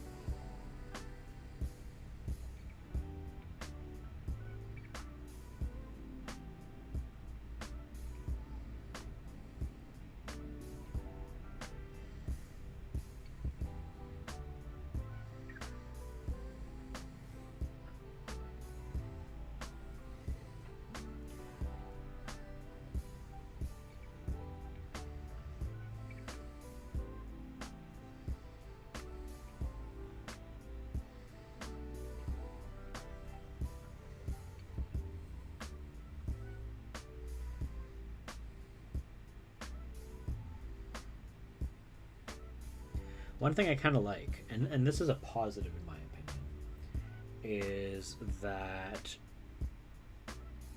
Mantic acknowledges that you're going to be looking at this model from top down, right? Like that. And so his beard is absolutely flat right here because it doesn't need, like, if they do it any other way, it's going to get in the way. You're only ever going to be looking at this from like this angle, like that angle. You know, you're not going to look at the bottom part right there. So I like that they were just like, no, it can be flat on that end. So otherwise it's just going to clash with the like when you're trying to position it on the model, and that's not how hair works. I guess you can always filter the tone down a little bit. Yeah, no, I'm gonna add what I was gonna do actually. I'll show you what I was gonna do with the reflection. I was just kind of waiting for it to dry up a little bit.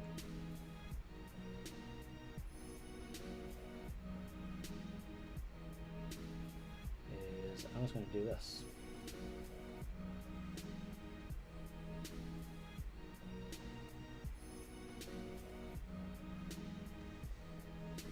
Right here, I was just going to go like that.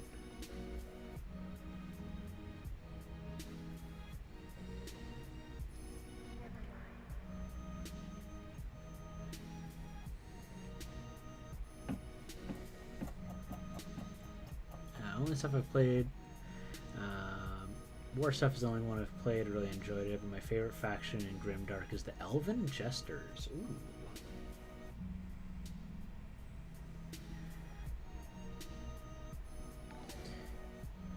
Oh, thank you for the follow there, Axe and Axe.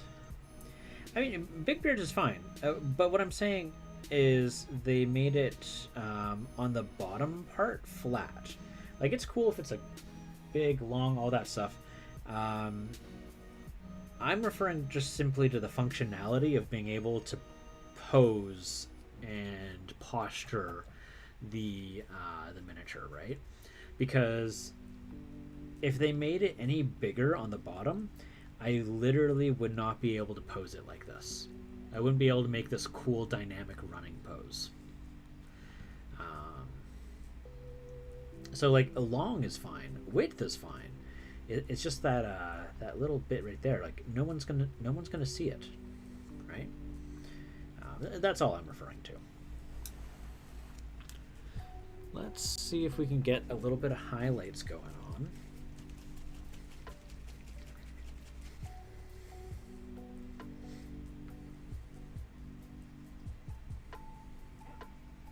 For the other clothes and stuff. I'm just going to try and do a little bit of highlighting.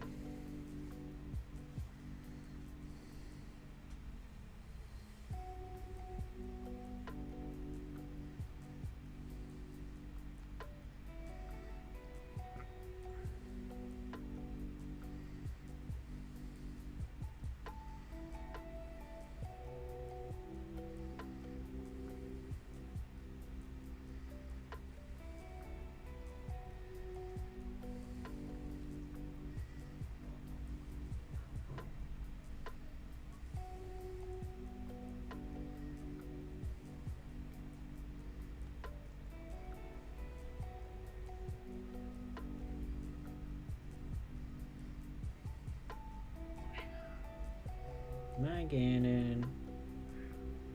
Hi, Gannon. Gannon's with us today. Being a little bit bossy. I might need to go feed the kitties in just a jiffy here.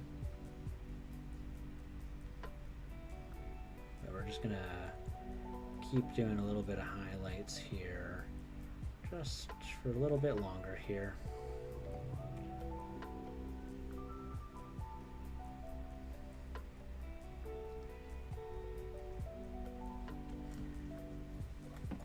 Wish there were alternatives out there to expand the range.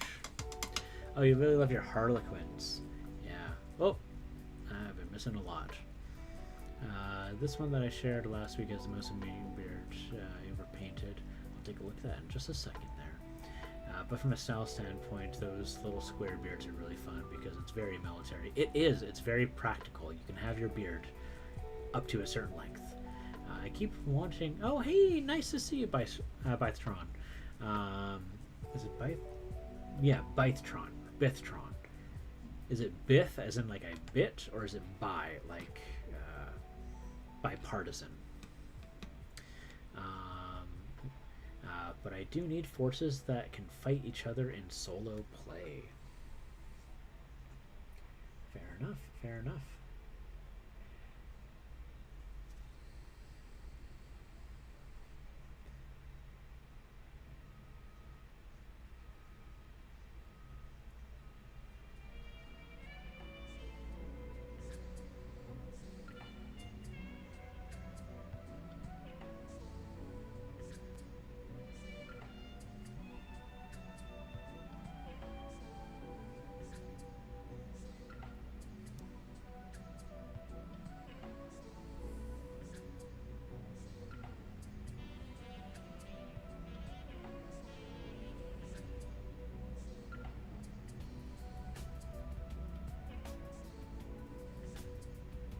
I mean, I haven't gotten to play Grimdark Future yet. All I've been doing is building up armies. Oh yes, the big guy. Well, I mean, that one is easy enough, right? Because that was a 3D printed model, so they're able to make it as wild as they can because they're doing that those decisions there for you, right? Which I wasn't quite able to do with this one because I had to assemble this.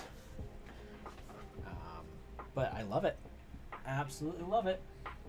Do I have Carrot Top Orange? No, I don't. It's a Carrot Top Red. I don't have that either. Oh, maybe do I have a Carrot Top Red? I don't think I have a Carrot Top Red. Chestnut Brown. Redstone. They're all very red browns. And at the very end is a highlight orange, which is kind of like a marigold yellow. Because that's a very orangey, or yellowy orange. Well, this is a super orangey yellow, is what I should say. But what do I want to use for that? This Carrot Top Red. It's almost like, it's kind of like an army painter fur brown. Looking at that. I could probably mix these together. Hi, Gannon! You want to smell? You're being super cute. Why are you making all these baby sounds? Oh, good, I haven't used this in a while.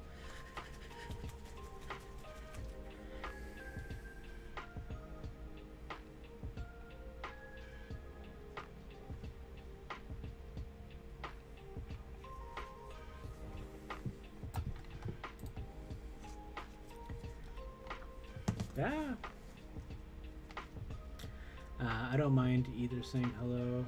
What's going on here? What am I missing? What am I missing? Hi, Bithron. It's like the American military for the dwarves. Clean shave, but then the dwarves cry when doing it, so they keep a nipper. Oh my goodness. The dwarves cry.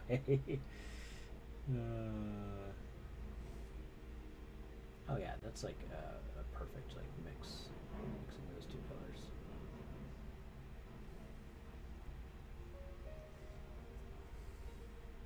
And do just kind of like an overbrush here.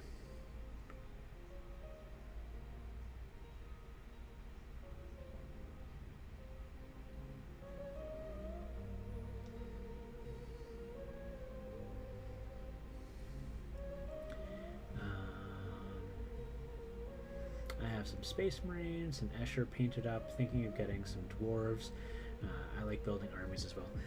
Bytron, I have a couple of cool suggestions for Dwarf army minis for Grimdark Future. The ones that I am painting right now come from Mantic Games. This is a Steel Warrior. And the other I totally recommend is the, I don't know how to pronounce them, but you can find them in War Game Atlantic's collection. Oh my goodness, baby Ganon.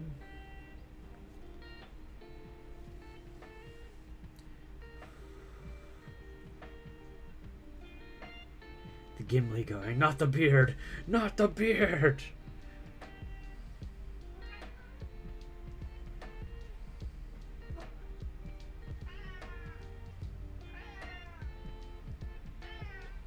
Oh my gosh. Oh my gosh, Ganon.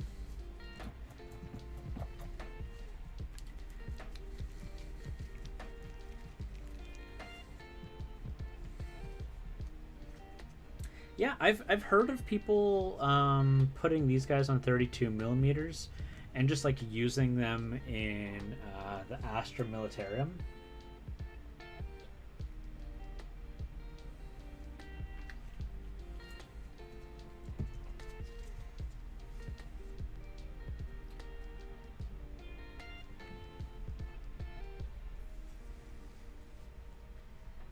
Yeah, I really like the Wargame Atlantic ones. This was how this guy turned out. It's not the world's most exciting pose, but the model is nice.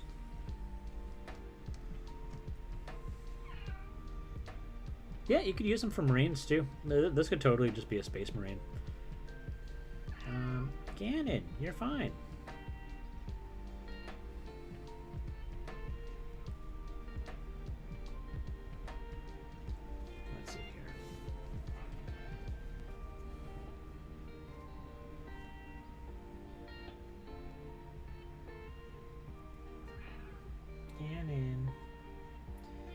might have to step away for just a half second, guys, just to feed my crying baby. And by crying baby, I mean my cat.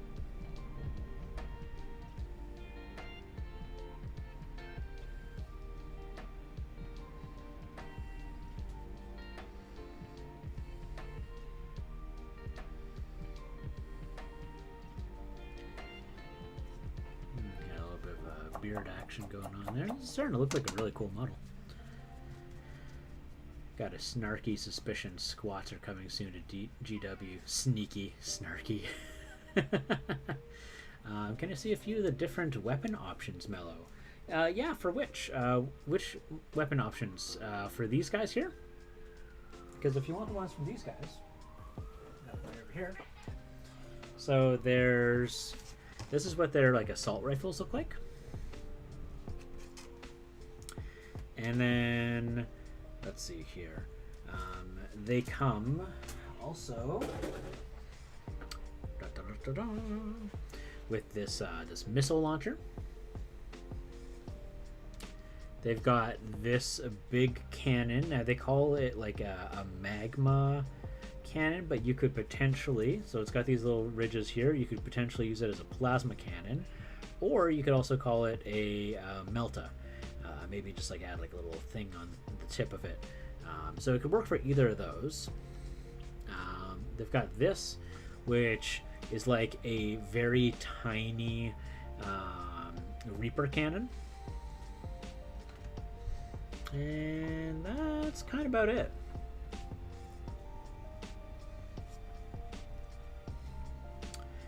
Let's see here. So I'm going to... yes, okay. So I'm going to go feed the babies, because again, it's not going to stop crying until I feed him, because he's a bit of a baby. But I will be right back, guys.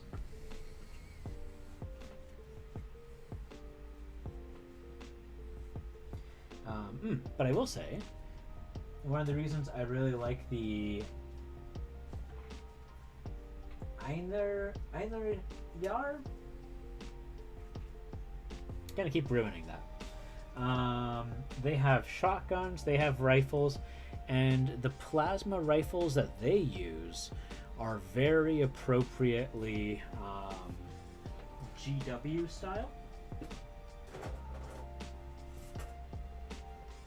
So I pull this up here. You can see that right there is very plasma rifle-y. And they've got, you know, the rifles. They've got here. They've got their flamer, and some kind of thing in the background there. I can't really make that out. I think that's their grenade launcher. That's what they got right there. But I'm gonna feed the baby because he is screaming.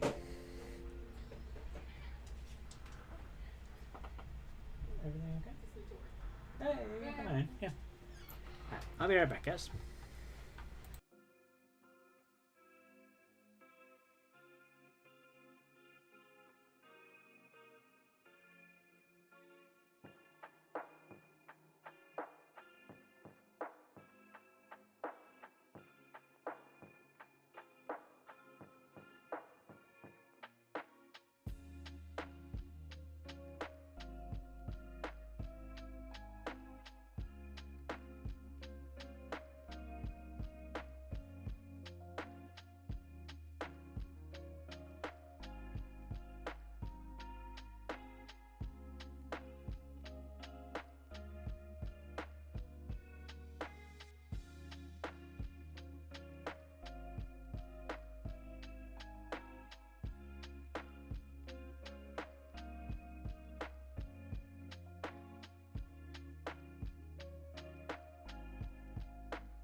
All right, I'm back. There we go. Sorry about that, guys.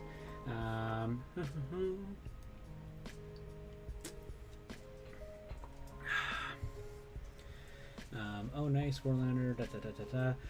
I remember Gruffy was saying something about they would make good. Oh man, I'm back. Oh, the conversation is going. It's nice. Da, da, da, da.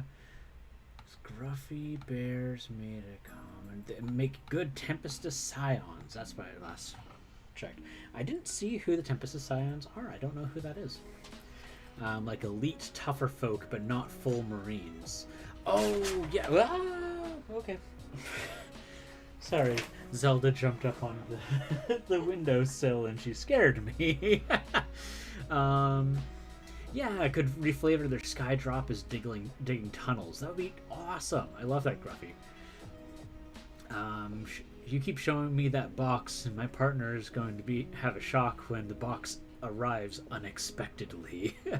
I've actually got a few Space Marine land speeders I've converted into squat hover tanks. Ooh. You can extend the back and turn them into troop carriers. Oh, do you guys want to see the vehicle that, Here, give me a sec.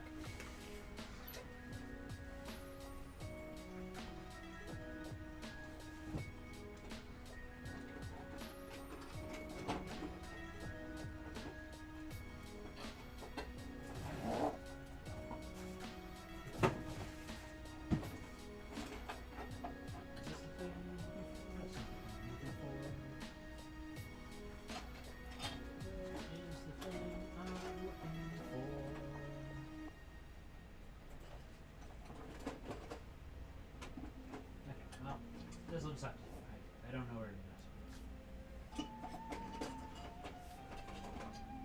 Damn it. There we go. Okay. So, I also got in my collection the what's basically the equivalent of the Land Raider for Mantic game Forged Dwarves. Or Forge Fathers. So this thing can work as... Here, let's fix that focus up there to show you guys how cool looking it is. There we go. So I haven't fully glued everything down because I like magnets and I like repurposing my models because, like, you know, this thing comes with like a bunch of really cool parts, right? Like I can have that turret head, I can have that turret head, I can have that turret head, and I can just like do magnets there. Oh my god, okay, this is a dead glove. That glove's dead. Goodbye. You go to glove graveyard. Can't reuse it forever. Oh, forever. I used it today only. But I can take this part out. And I can take this part out, and it then turns into this thing instead. So we go here, we go there, and basically it's just a transport at that point. So I want to figure out like what I can do for magnets so that basically I can just make this whatever I need it to be in that particular game that I'm playing. Because I don't know, we call it thrifty, call it whichever. Do you want to see my... Yes! Here we go. I've actually got a few Space Marine Land Raiders. Zeppelins, there we go. My biggest issue is that I really like bits of everything. And then there are just a few models in the Dead Zone line that I feel are lacking in oomph. And you know, that's fair. That's perfectly fine. But I love this. Especially since this costs $30. Like this is a $30 model. If I want to get a Land Raider, which is just as cool looking, it's going to cost me like $50. So I mean, yeah, I'm given the option. I'm going to go with this. Dead Zone terrain bits seem very reasonably priced for the content you get. Just about everything that they have, like everything they have, is reasonably priced, right? Like I'm not getting the world's highest quality all the time, But, oh dang, am I getting great quality for the price that I'm paying?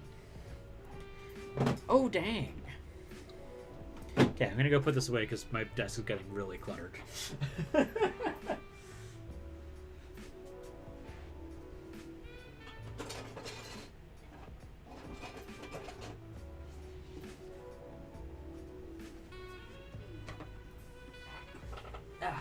I'm back.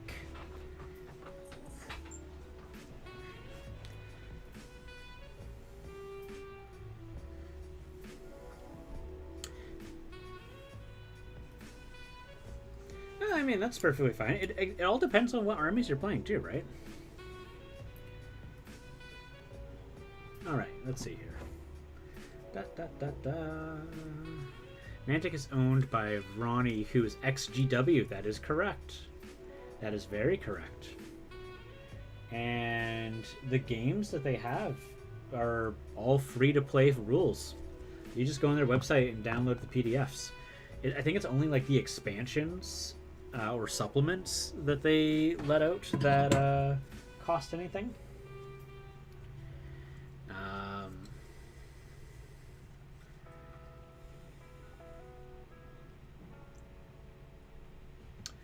So yeah.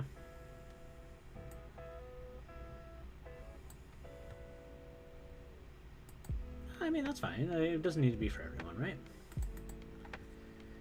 It's okay if it's hit and miss.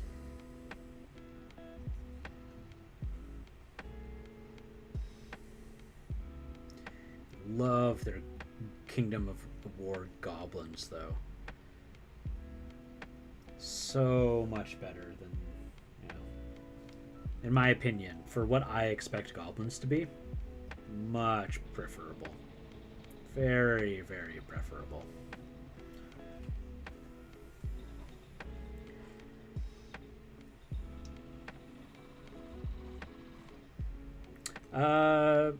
Loki, that you could just get like one of the 2-player box sets. They literally have box sets that are just for 2 players. And it's like get started, and they cost like $100. Why do we call them bucks? I wonder.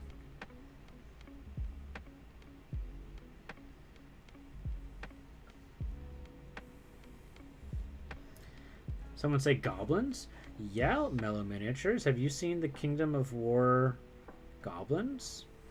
They are way cool, if you ask my honest opinion. I think they are much better than someone else's goblins, because they look like green nasty goblins and not weird cultists. Not to say that having goblin cultists is a bad thing.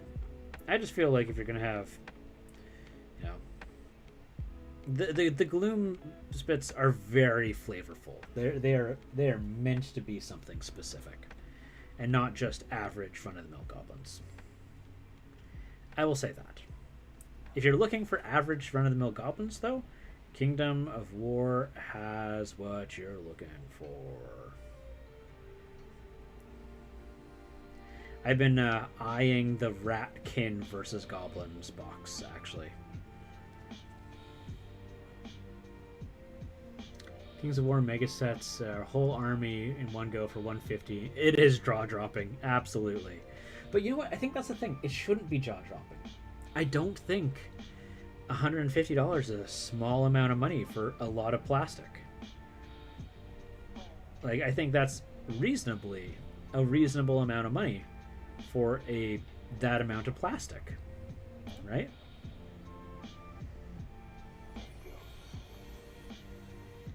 Rats and Goblins. It's a very cool army fighting set. I can only see the individual starter packs on the site. Are you looking at the right page? It should just be on the left-hand side. You can go through, click through the armies. There's one section that's just starter packs.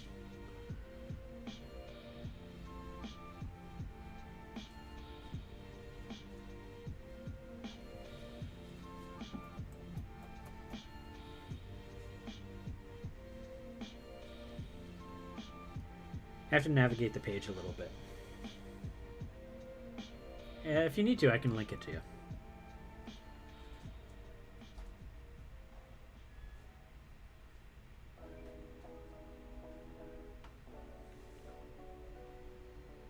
Oh, you're on your phone. Okay, that's why.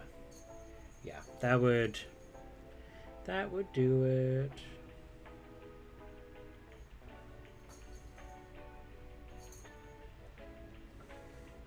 Well, Ganon is happy and doesn't need me anymore, so now he's going and playing. And my feelings are just a little hurt. Oh, Frostgrave is so incredible. Holy heck.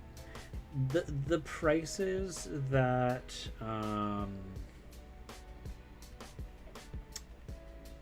that North Star charges for their product is, frankly, in my earnest opinion, a little low. I feel like they're underselling themselves. You know?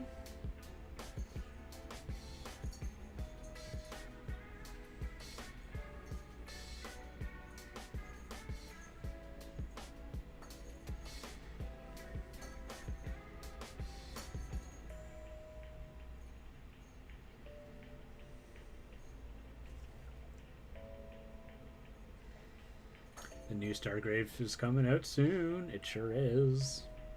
I'm so stoked about that.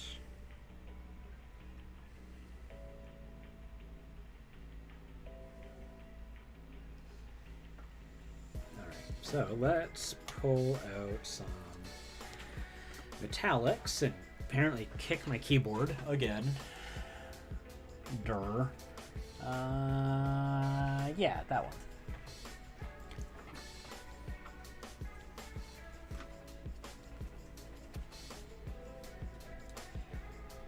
I don't know about you, Warlander, but I've been like checking out so many websites trying to find things for like Frostgrave mini sets from North Star, and like everywhere I check is always sold out. I had to go to eBay to get my my Knowles box, and we all know how eBay turns out. It's a lot of just resellers trying to upsell, which is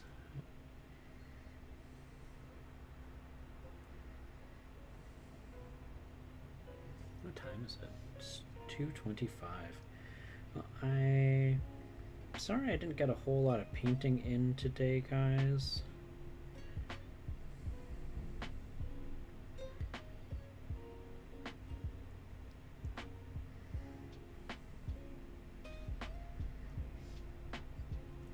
Today was a little bit more of a let's look at this cool new box and product and that kind of deal.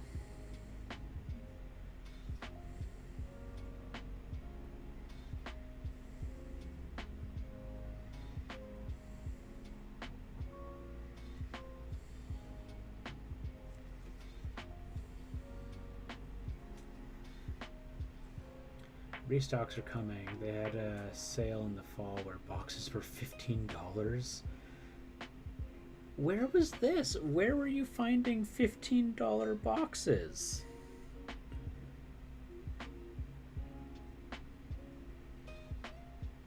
Excuse me, who is your supplier? And why haven't you shared with me? That's phenomenal.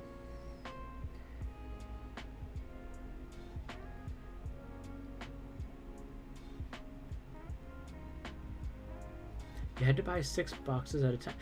But oh, so it was from their website directly. Okay.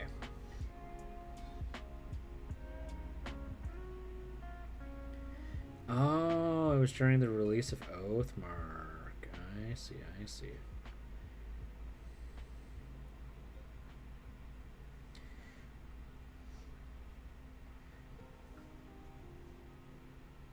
I was like, what, why are you holding out? Savings. Plastic. Give me all the plastic.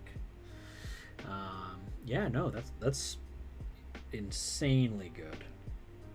Holy heck. Yeah, talk about making an impact. Getting your product out there. Holy.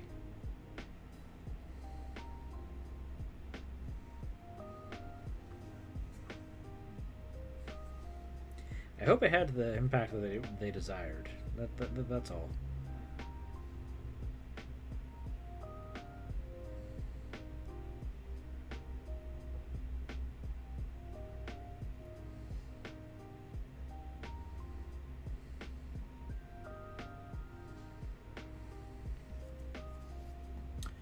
Definitely be investing in them at some point. If anything goes some Plague Army and Space Dwarves and cheap terrain, P&P campaign. Yeah, Osprey Northstar. Yeah, that's good. There needs to be more players in the game, frankly. Can't just be you know who forever. Ooh, let's see here. Grab some flesh tone. Give him a little nose.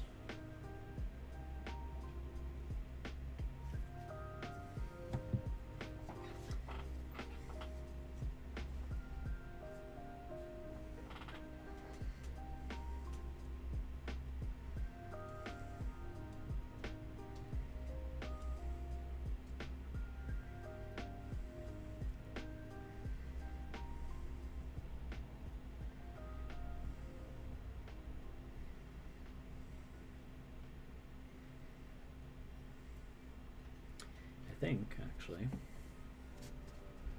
that is supposed to be that color.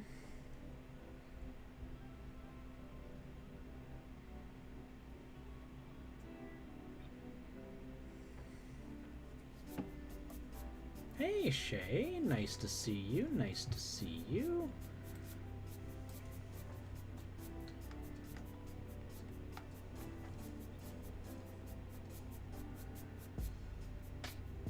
Hope you're doing well, Shay.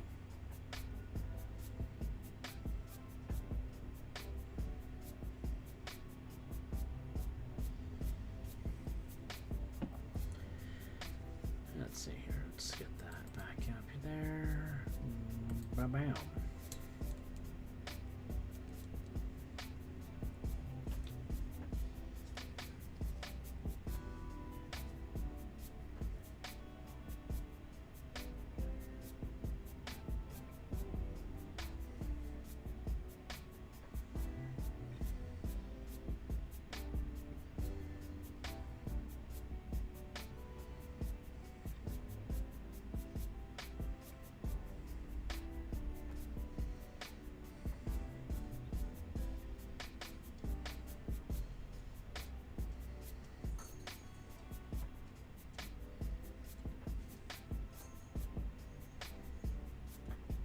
I'm working. You're fine. You're working on Gara. That's good. It looks like it's going to be a seriously cool pose, Shay. I'm very excited to see how that turns out for you.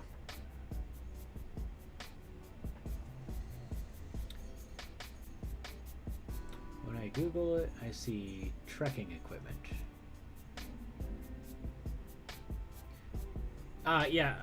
Specifically, look, you're going to want to look up Osprey Games, because if you look up publishing, you just might find their old army books.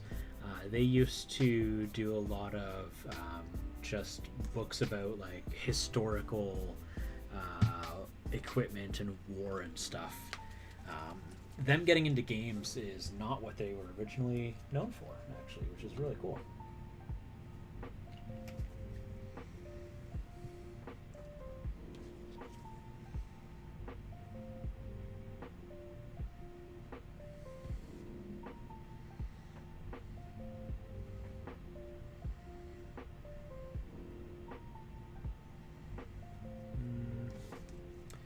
That is ghost white, and that is not what I want. I want this one.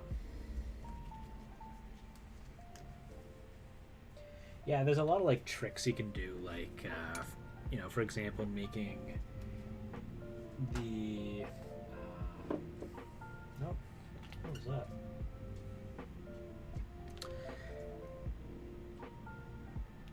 You know, basically hiding support wires inside things like pillars of sand that are coming out of his hands or something.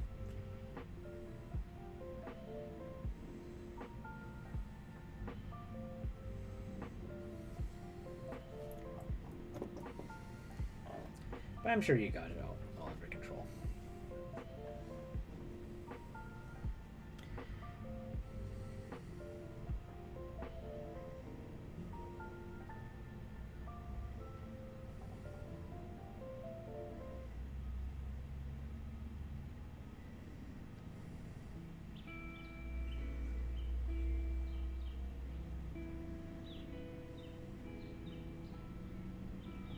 Am I off the camera completely? I sure am.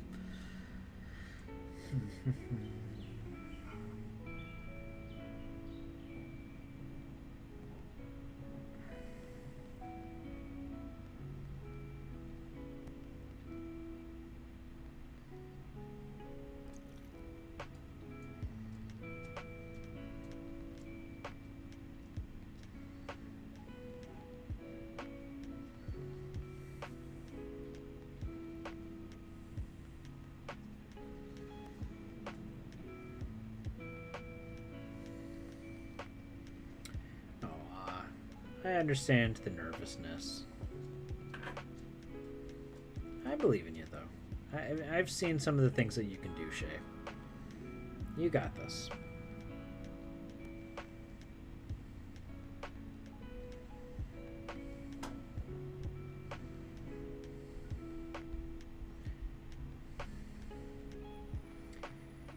If you're finding it hard to believe in yourself, believe in the me that believes in you. And I believe in you.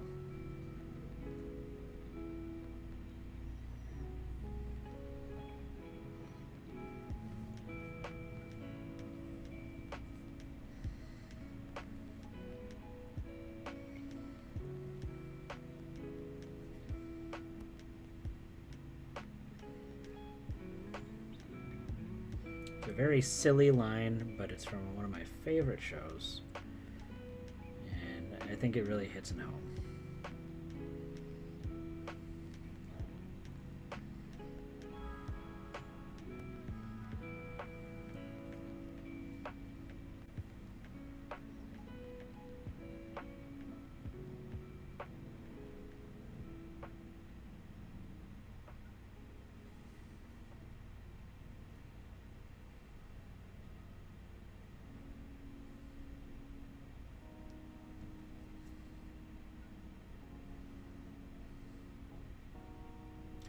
Yeah, Loki, if you're seeing the historical reenactment stuff, you're probably looking at the wrong website. You're probably looking at their publishing page, which is about historical stuff.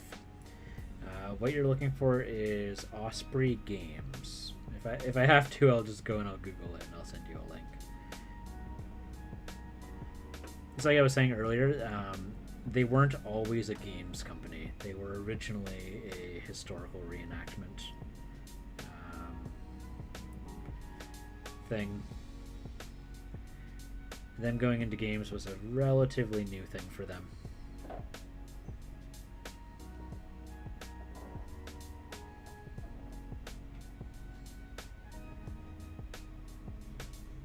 Yeah, here, let me go. Oh, hello, Woblin Goblin Hoppies.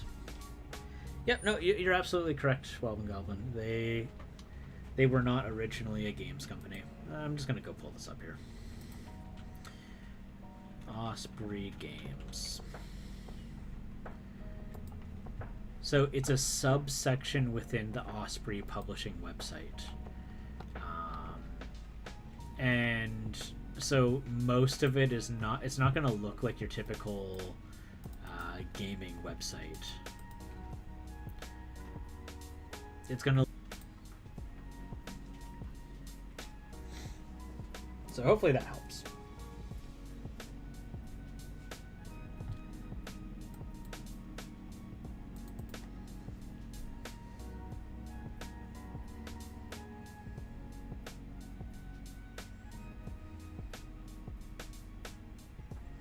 And I agree, my head.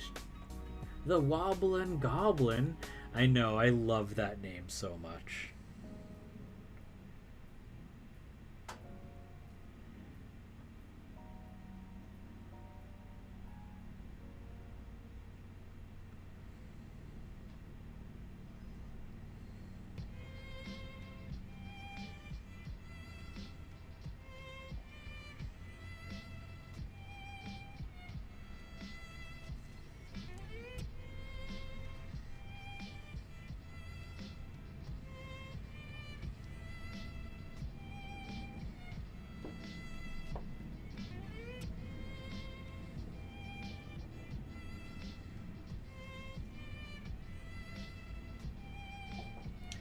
I'm not a strong believer in edge highlights, but the contrast that it's going to help create is going to emphasize the difference in shapes.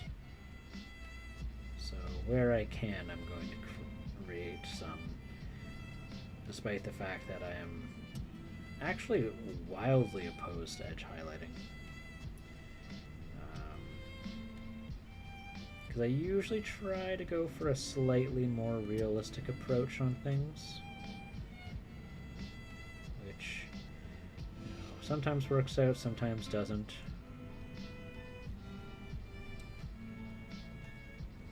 That's just my own stylistic choosings, though. Nobody has to. I'm not doing painting lessons. Can I link the oath mark? Yeah, go for it. Totally. Absolutely, Wobblin' Goblin. The models are made by North Star Miniatures. Yeah, Loki, if you're looking for miniatures, you have to go to North Star Miniatures. Their minis are done by a different company.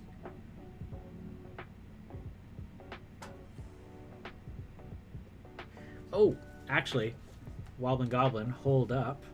Let me add you as a regular before you post a link.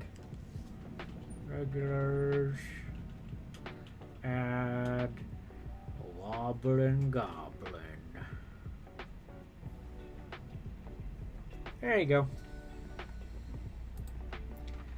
Thank you for asking first. I do have a bot that is a bit aggressive on when people post links.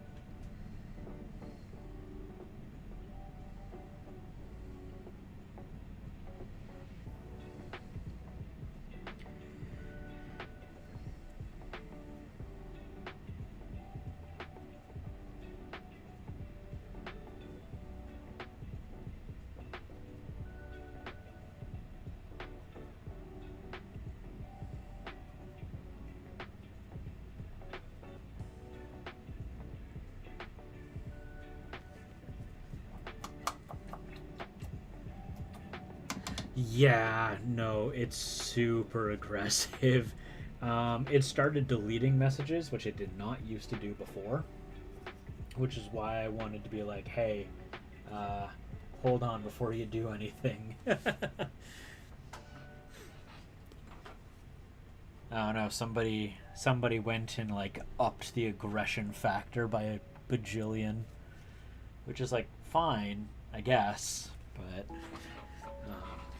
not when it's like killing like my viewers, you know, metaphorically.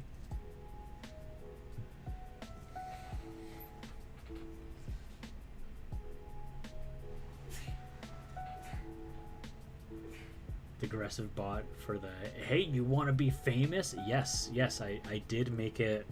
So basically what I did is I just made it all I set it up to do.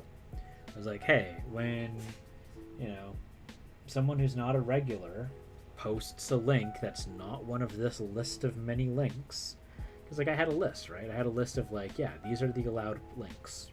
People can send these. You know, so things like Twitter, bless you.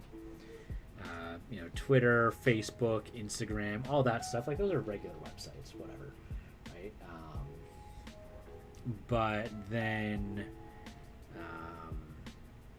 and it would time people out for 6 seconds, but then it started like being like, yeah, you are banned for this. I'm like, I didn't set you up to ban people. I set you up to like give people timeouts, and like for 10 seconds, not even for a long time. And then start deleting people's messages, and I'm just like, oh no, what's happening?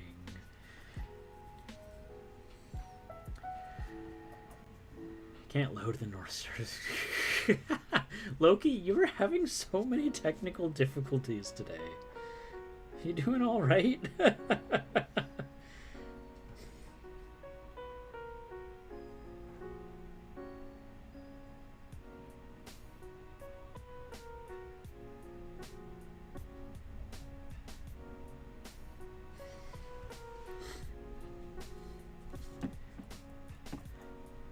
No. The North Star site can use an update. Oh my gosh, yeah. Their website's pretty blarg, all things considered. What was I going to look for? Oh yeah, I was going to grab like a flesh tone, give him his nose a boop.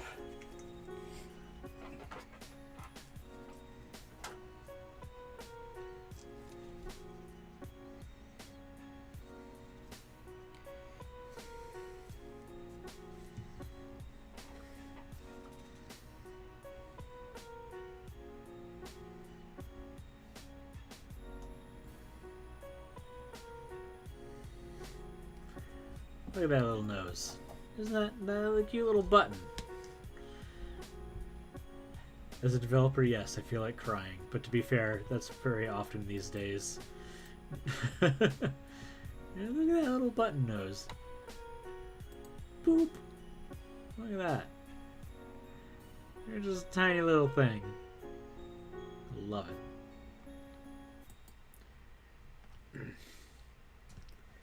Hey, Danadin, how's it going? Nice to see you. Nice to see you.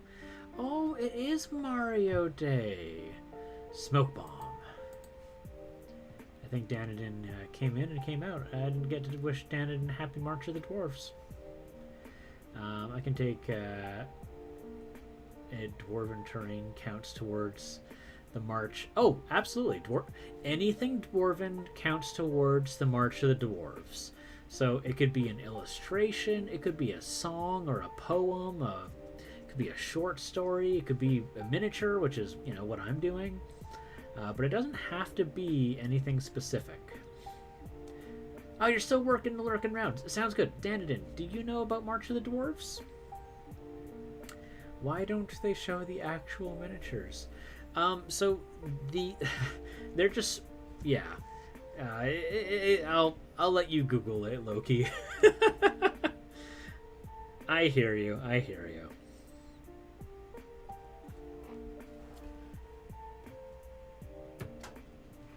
Let's see here. We're gonna go here. And where's my stick? Here we go. That reminds me. Did you see the drawing of a dwarf earlier? I did. I saw your stick dwarf. It was beautiful.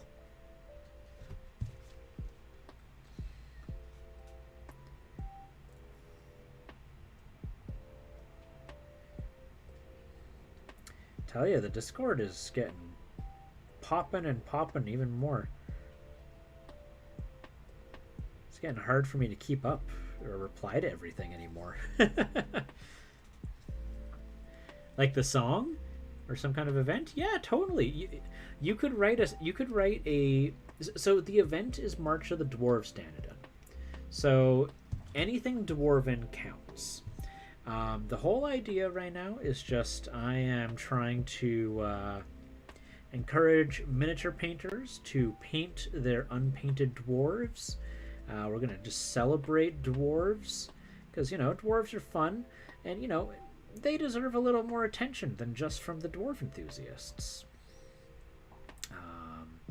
And my good friend Loki here, a regular viewer of the channel, had been gifted from his wonderful brother an army of dwarves to play in like Age of Sigmar. And so he's been painting them for, gosh, 2 months now. And, you know, just all the regular posts of dwarves had me wanting to paint some dwarves myself. So I ordered a bunch of space dwarves, like this guy. And from there, you know, I was like, well, you know, people have been asking me to do an event. So I was like, let's do a community event and let's just see how many people can come in and join. So Warlander has been making dwarven terrain and been loving what Warlander's been putting out. You know, one of my friends, Mia Mercury, she's an artist, a digital artist. She's been painting dwarf portraits. I bring up poems and songs because Loki did write a poem about dwarves, which was pretty great. A little bit of a jingle.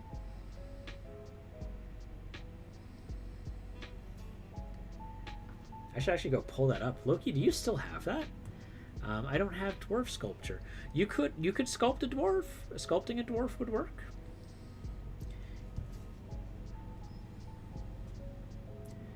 You don't question why I was doodling. I don't question why you were doodling. I just saw a dwarf and I was like, yeah, that sounds about right. The Oathmark dwarves are cute. Yeah, I was looking at the Oathmark dwarves too. I will say, as much as I like Mantic games, I do not like their fantasy dwarves. They look like they came out of a cloning facility. They're all the same. And they're all really creepy. They're very creepy dwarves. Like their regular dwarves are creepier than the abyssal dwarves. Why is that? Why? Why are you so creepy?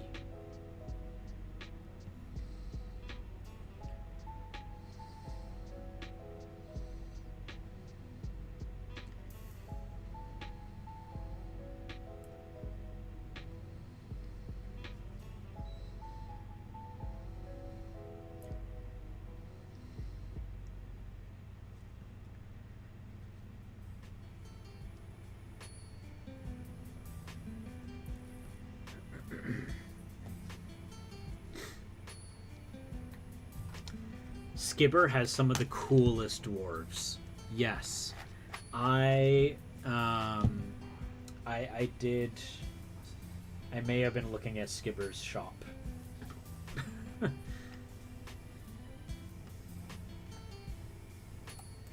do I got here?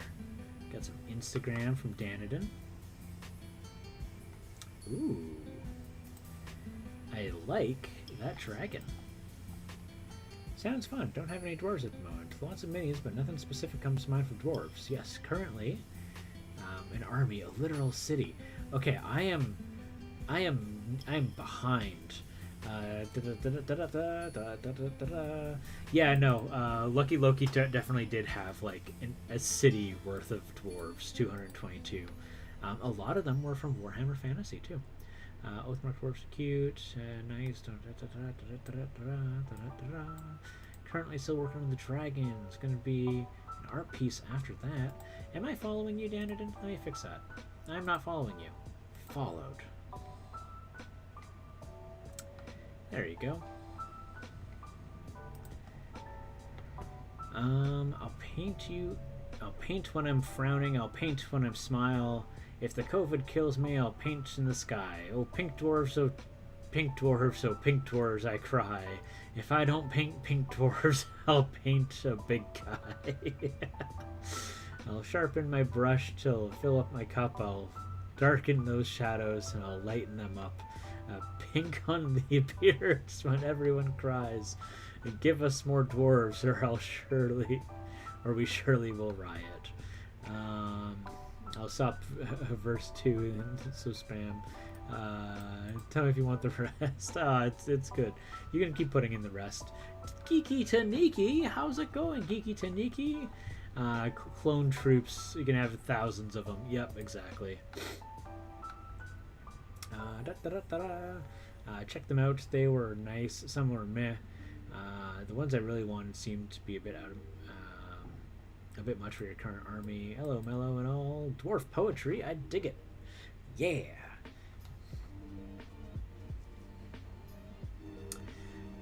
Geeky Taniki, did I tell you about March of the Dwarves?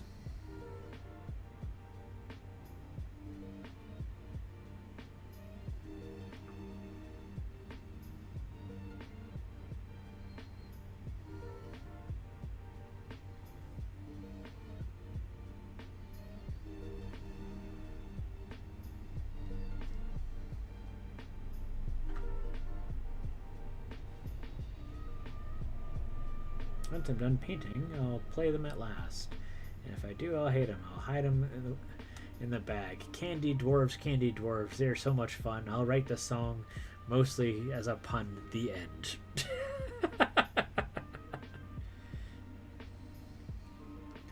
You did, and I started painting, and oh, you're painting and prepping your dwarves? Awesome! Be sure to share them on social media, Geeky Taniki, with the hashtag March of the Dwarves.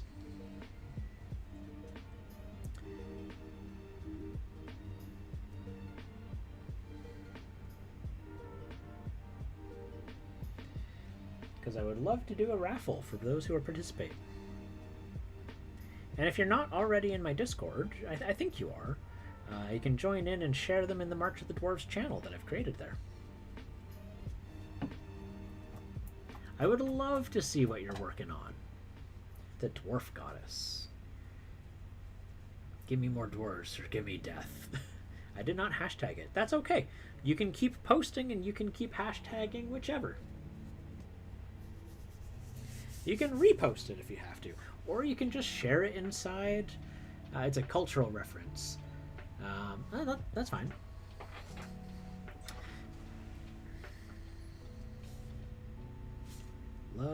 Loving this dwarf. Yeah. I think this guy is rather close to completion. Geeky Taniki's Instagram link.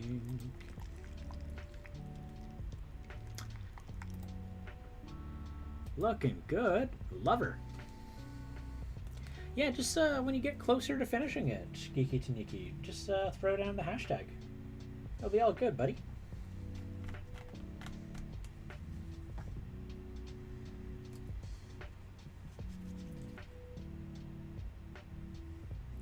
So I'm seeing that I missed a couple of spots, and so I'm just going to blue them up and then say that it was an artistic decision.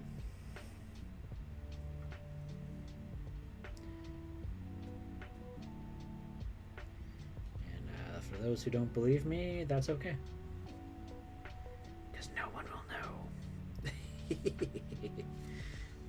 I see that I did miss one spot though. So what we're going to do here is we're going to go back into my my somber gray. What is that mini from, by the way, Geeky Taniki? Is that a Reaper mini?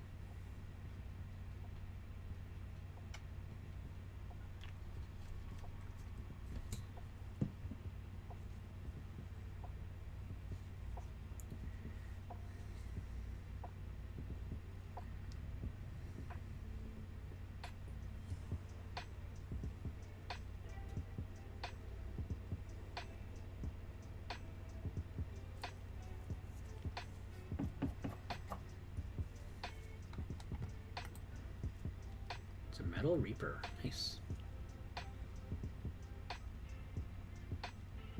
Single dwarf stronghold. I may spawn into a whole matching table. I'm really impressed so far with how the brickwork is coming along. Oh, that's fantastic. I love hearing that.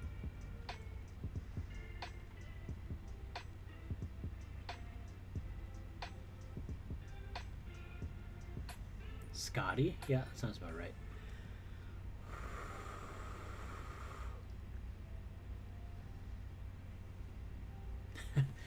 That is always up for debate. I love the idea of it though. I think in Dungeons and Dragons what they opted for is that some dwarven women keep their beards, some of them shave them.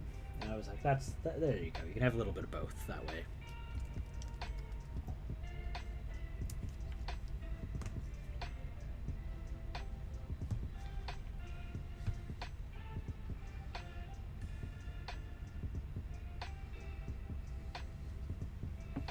Alright, so I've got that guy, which is hecking dope and perfect timing, because it is time for us to wrap up.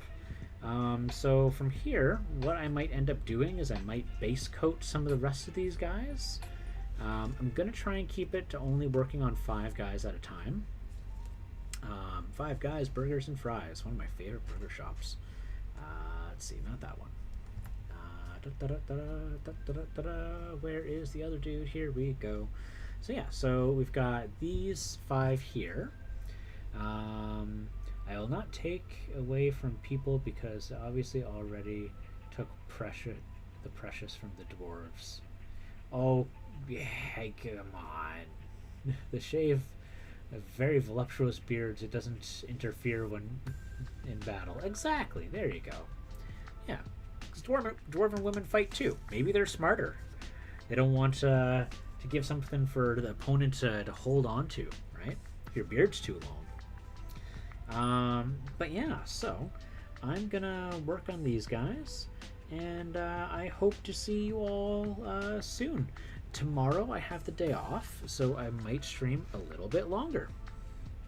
But in the meantime, let's go take a look at the Twitch and see who's online.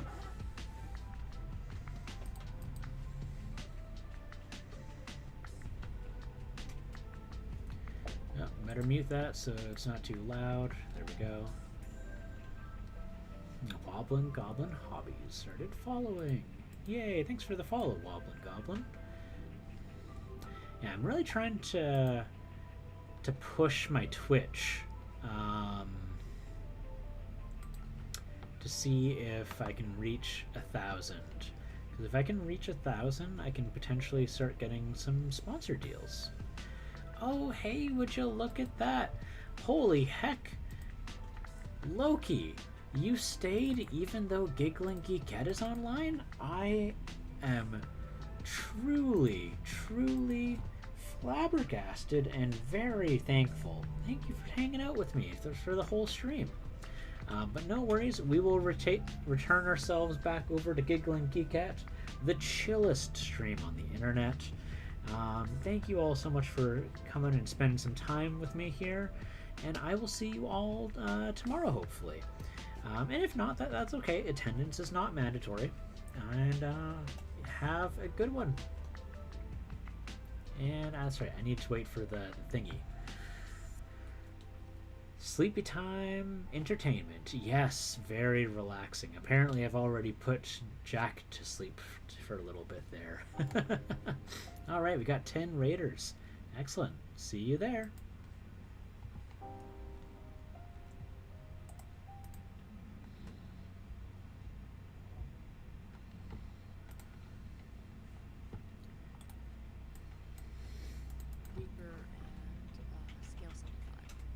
Specifically the scale 75 true metallic.